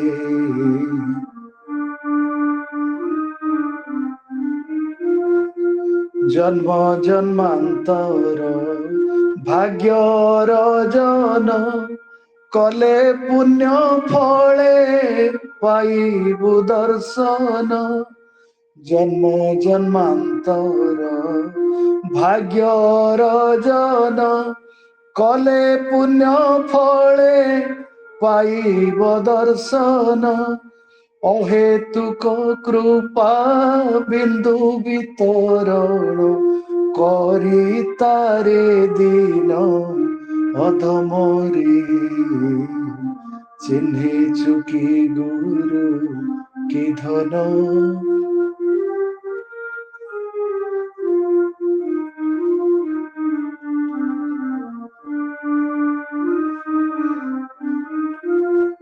ঠুল হুয়ে যার কোটি জন্ম পুণ্য सफल जन्मा से तिनी लोक धन्य ठुलो हुए जार कोटि जन्म पुण्य सफल जन्मा से तिनी लोक धन्य मिलई अमूल्य सद्गुरु चरण मिलई अमूल्य सद्गुरु चरण हसी हसी बोरे मरण रे चिन्हे चुकी गुरु की धन घटना बड़े अभय चरण पाई धन्य जेहु करे नर जन्म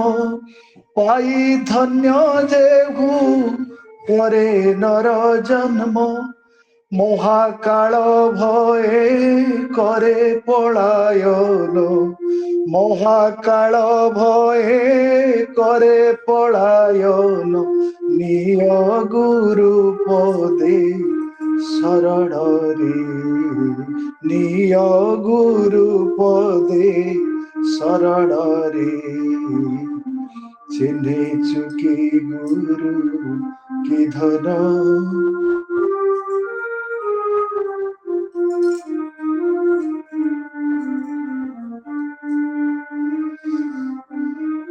मरण दुआरे देई दर्शन मुक्ति पथे जीवे करंती चालन मरण दुआरे देई दर्शन मुक्ति पथे जीवे करंती चालन किए तांक परी कृपा पारायण किए तांक परी कृपा पारायण भव पाराबार तारण रे भव पाराबार तारण रे चिन्हे चुकी गुरु की धन शेत नर देहे ब्रह्म परम रे शेत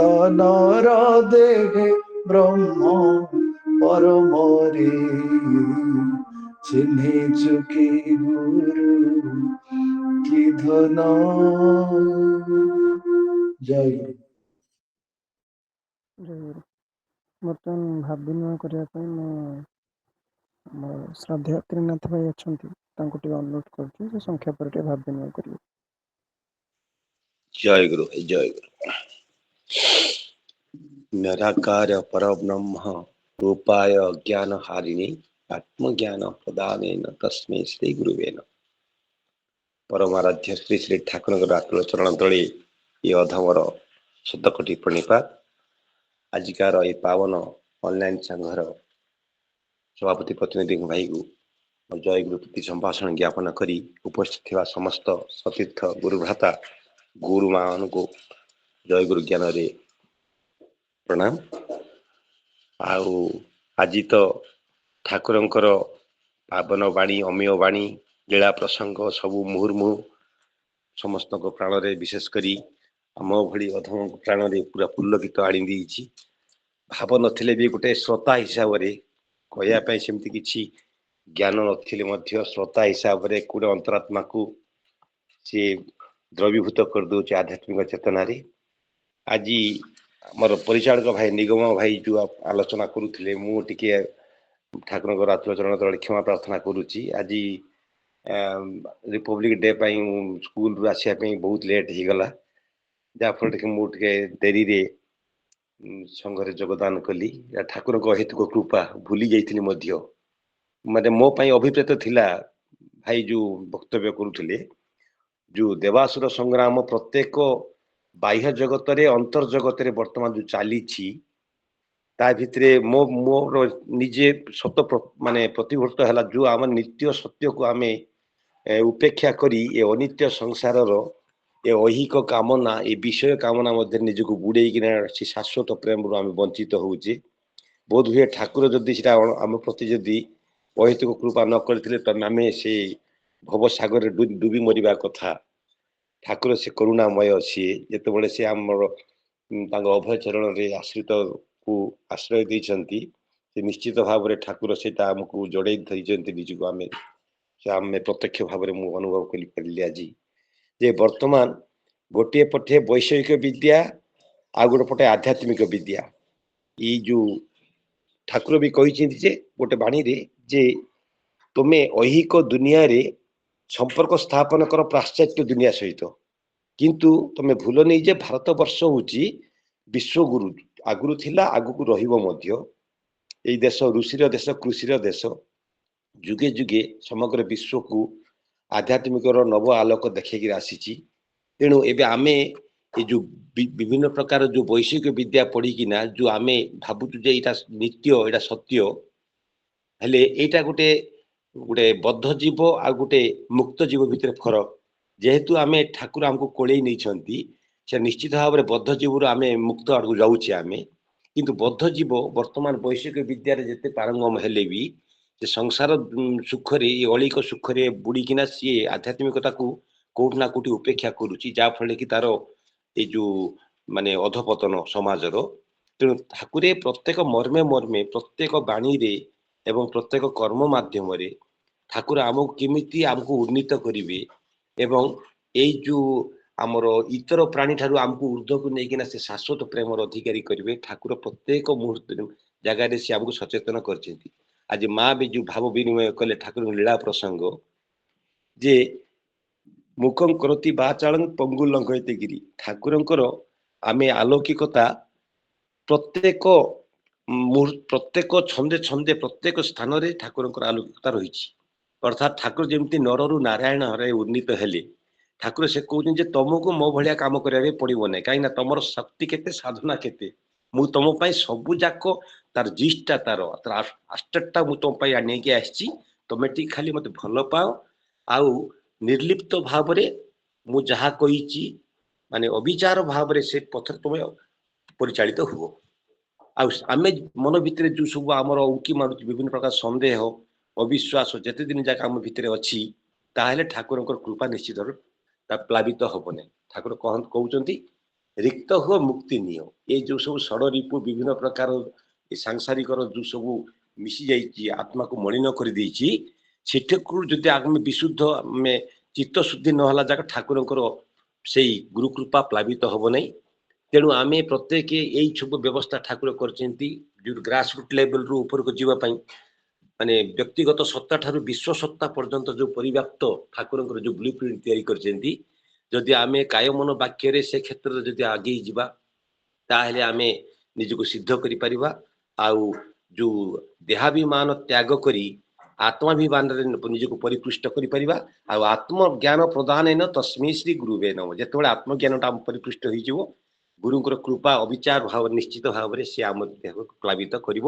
ଠାକୁର କହୁଛନ୍ତି ଯେ ମୁଁ ଭଗବାନ ଆତ୍ମା, ଆଉ ଆତ୍ମା ଭଗବାନ ମୁଁ ସବୁ ପ୍ରତ୍ୟକ୍ଷ କରିଛି, ଆଉ ତମର ଯେତିକି ଶକ୍ତି ସାମର୍ଥ୍ୟ ମୁଁ ଜାଣିଛି, ସେ କୁଚ୍ଛ୍ର ସାଧନା ତମ ପାଇଁ ଆଶାତୀତ। ତେଣୁ ମୁଁ ଯୋଉଟା ତମ ପାଇଁ ସୁଗମ କରିଛି, ସେଇ କ୍ଷେତ୍ରରେ ତମେ ପରିଚାଳିତ। ମତ୍କର୍ମଂ ପରମଂ ଭବ ମାମେକଂ ଶରଣଂ ବ୍ରଜ। ଅବିଚାର ଭାବରେ ମୁଁ ଯାହା କରୁଛି ସେଇ କ୍ଷେତ୍ରରେ ଆମେ ପରିଚାଳିତ ଭାବରେ ଠାକୁର କହିଛନ୍ତି।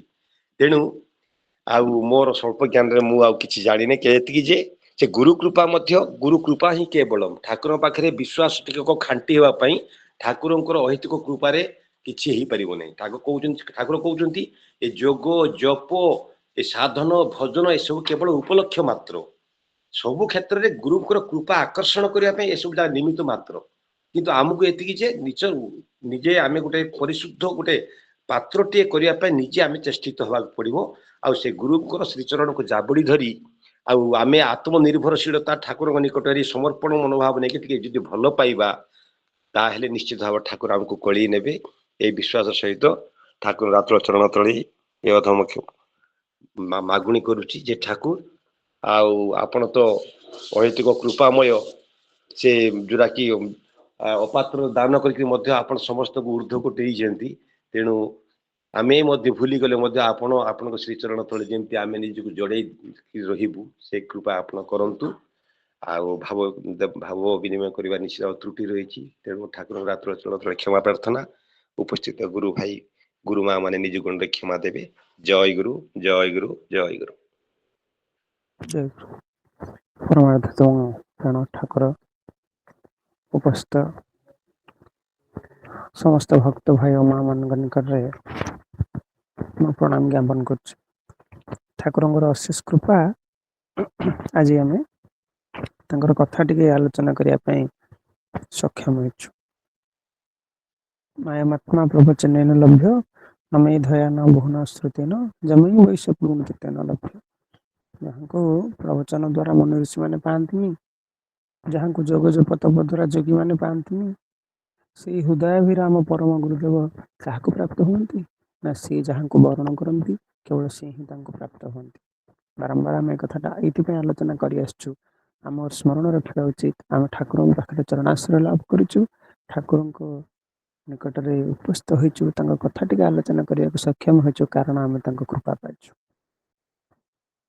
କୃପା ପାଇଲେ ତ ଆମର କିଛି ହୁଏ ନାହିଁ, ସେ କୃପାକୁ ଧାରଣ କରିବାକୁ ହବ। ବାରମ୍ବାର ଆମର ଗତ ବିଭିନ୍ନ ଅଧିବେଶନ ଆଲୋଚନା ହେଇଛି, ମଣିଟା ପାଖରେ ଅଛି, କେତେବେଳେ ସେଟା ସାର୍ଥକ ହବ ଯେତେବେଳେ ଜାଣିବ ଏଇଟା ହଉଛି ମଣି। ଜଣେ ପ୍ରଥମରୁ ହୀରା କେମିତି ଚିହ୍ନିନି, କିନ୍ତୁ ହୀରାଟା ତା ପାଖରେ ଅଛି। ହୀରାଟା ତାହେଲେ ତା ପାଖରେ ଅଛି, ସେ ଜାଣିନି ଏଇଟା ହୀରା ବୋଲି। ଯେତେବେଳେ ତାକୁ ଜଣେ କହି, ଯେତେବେଳେ ସେ ହୀରାର ମୂଲ୍ୟବୋଧଟା ବୁଝିପାରୁଛି ଏଇଟା ହଉଛି ହୀରା, ସେତେବେଳେ ତାର ସେ ପାଇବାଟା ହେଲା ପ୍ରକୃତ ପାଇବା, ମାନେ ହୀରାଟା ତା ପାଖରେ କିଛି ଗୋଟେ ଲାଭରେ ଆଇଲା।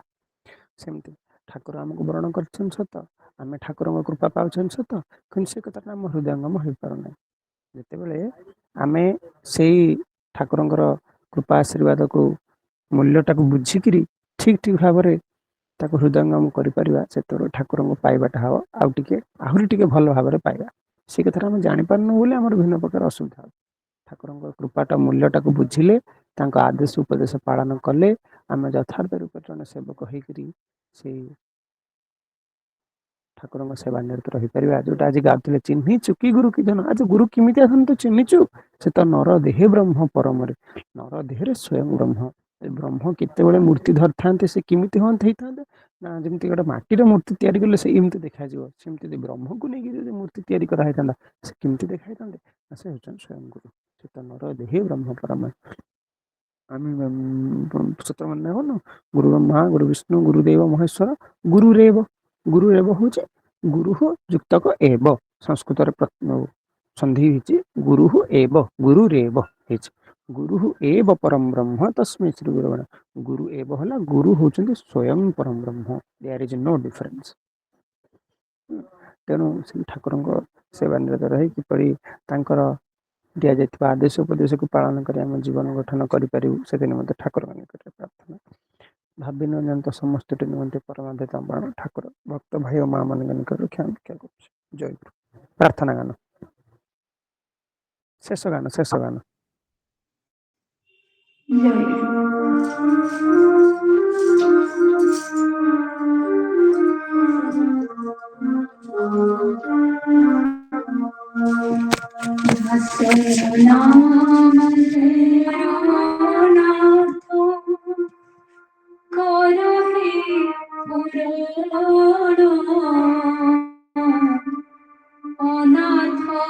অনাথ তুমি অধমতারণ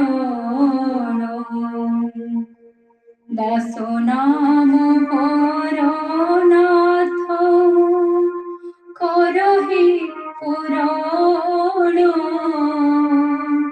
অনাথর নাথ তুমি অধমতারণ যেনু দিগে জীব আখি সেদিগে তোমাকে দেখি যেউ দিগে জীব আখি সেদিগে তোমাকে দেখি সার্থক করিবি মোর জনম জীবন সার্থক করিবে মোর জনম জীবন অনাথর নাথ তুমি অধম তারণ অনাথর নাথ তুমি অধম তারণ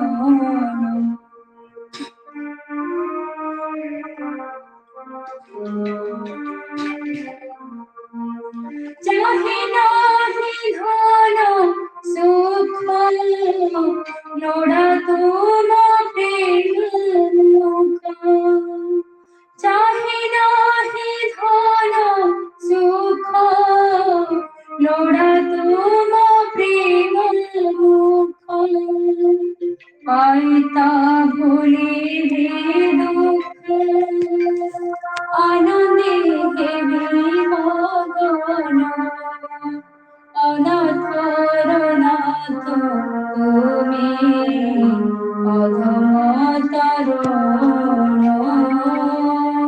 অনাথর নাথ তুমি অধম তারণ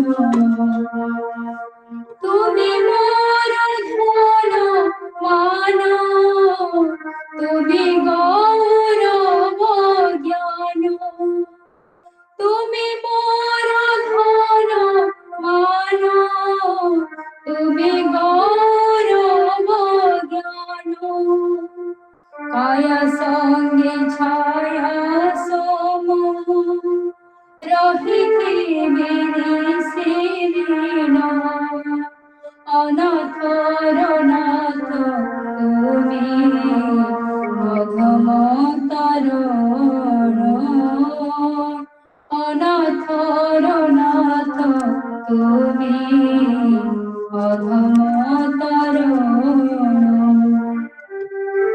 তুমি মোর ধন মান তুমি গৌরব জ্ঞান কায়া সঙ্গে ছায়া সম রহিতে বিদেশে দিন অনাথর নাথ তুমি অধম তারণ অনাথর নাথ তুমি অধম তারণ তুমি প্রাণমোহী প্রাণী তুমি মহৃদয় স্বামী তুম জ্ঞানী মুনি জ্ঞানী নাহি কিছু জ্ঞান সার্থক করিবে মোর জীবন অনাথর নাথ তুমি অধম তারণ তুমি সর্বসুখ ধার শান্তি প্রদ তুম গির তুমি সর্বসুখ ধার শান্তি প্রদ তুম গির তুম অভয় চরণ কমলে দিও হে স্থান তুম অভয় চরণ কমলে দিও হে স্থান অনাথর নাথ তুমি অধম তারণ অনাথর নাথ তুমি অধম তারণ বাসনা মোহর নাথ করহে পুরণ অনাথর নাথ তুমি অধম তারণ অনাথর নাথ তুমি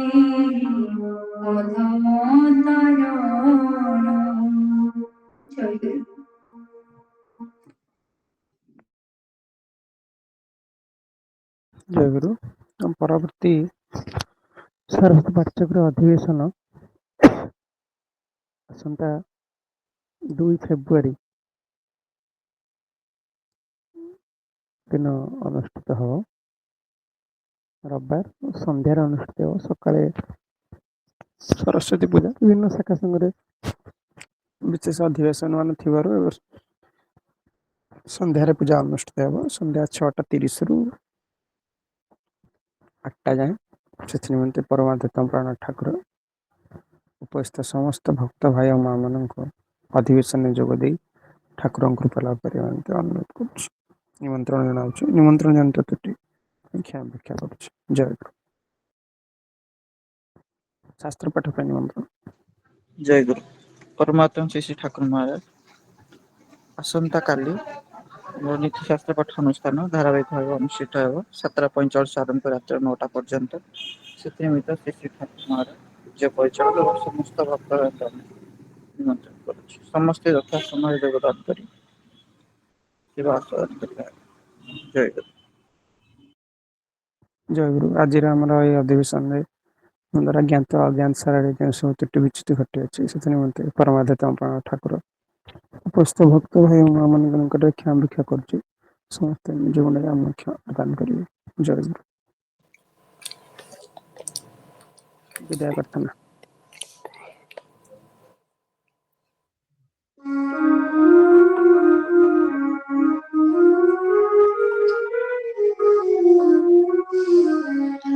দাসের প্রার্থনা পূর্ণ কর দয়াময়, দাসের প্রার্থনা পূর্ণ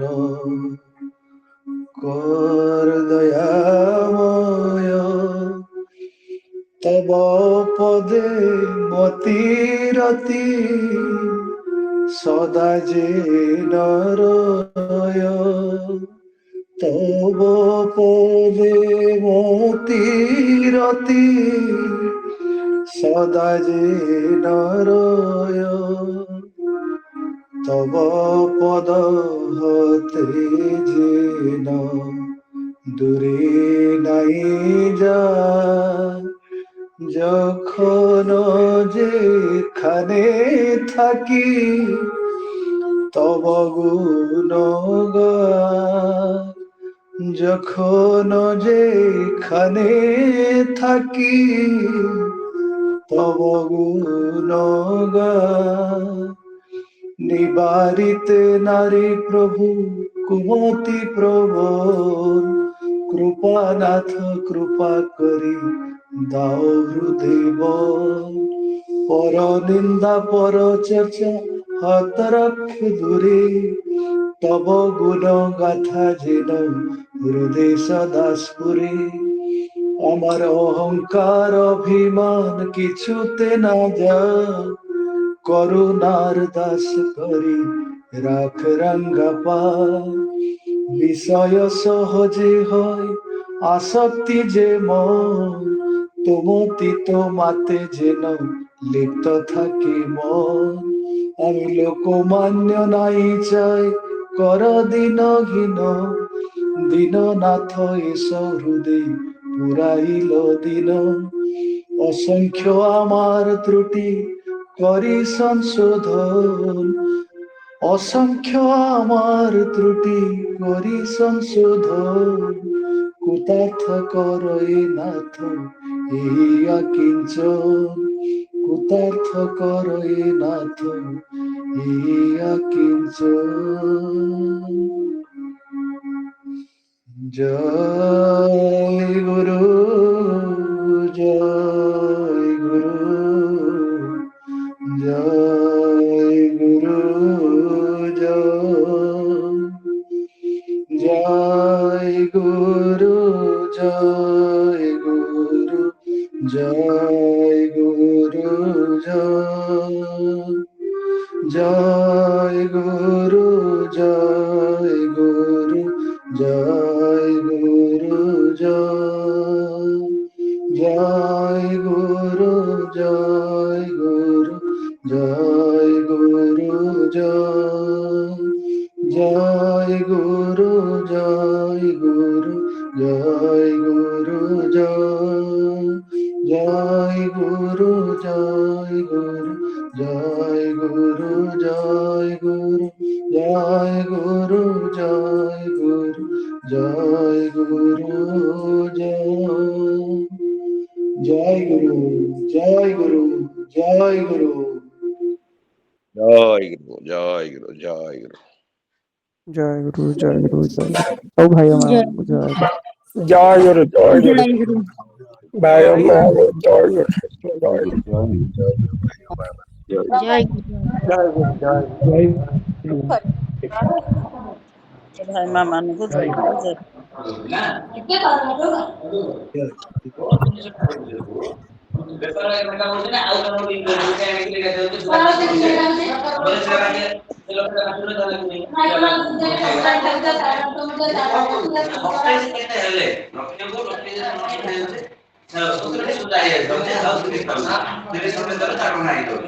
ନା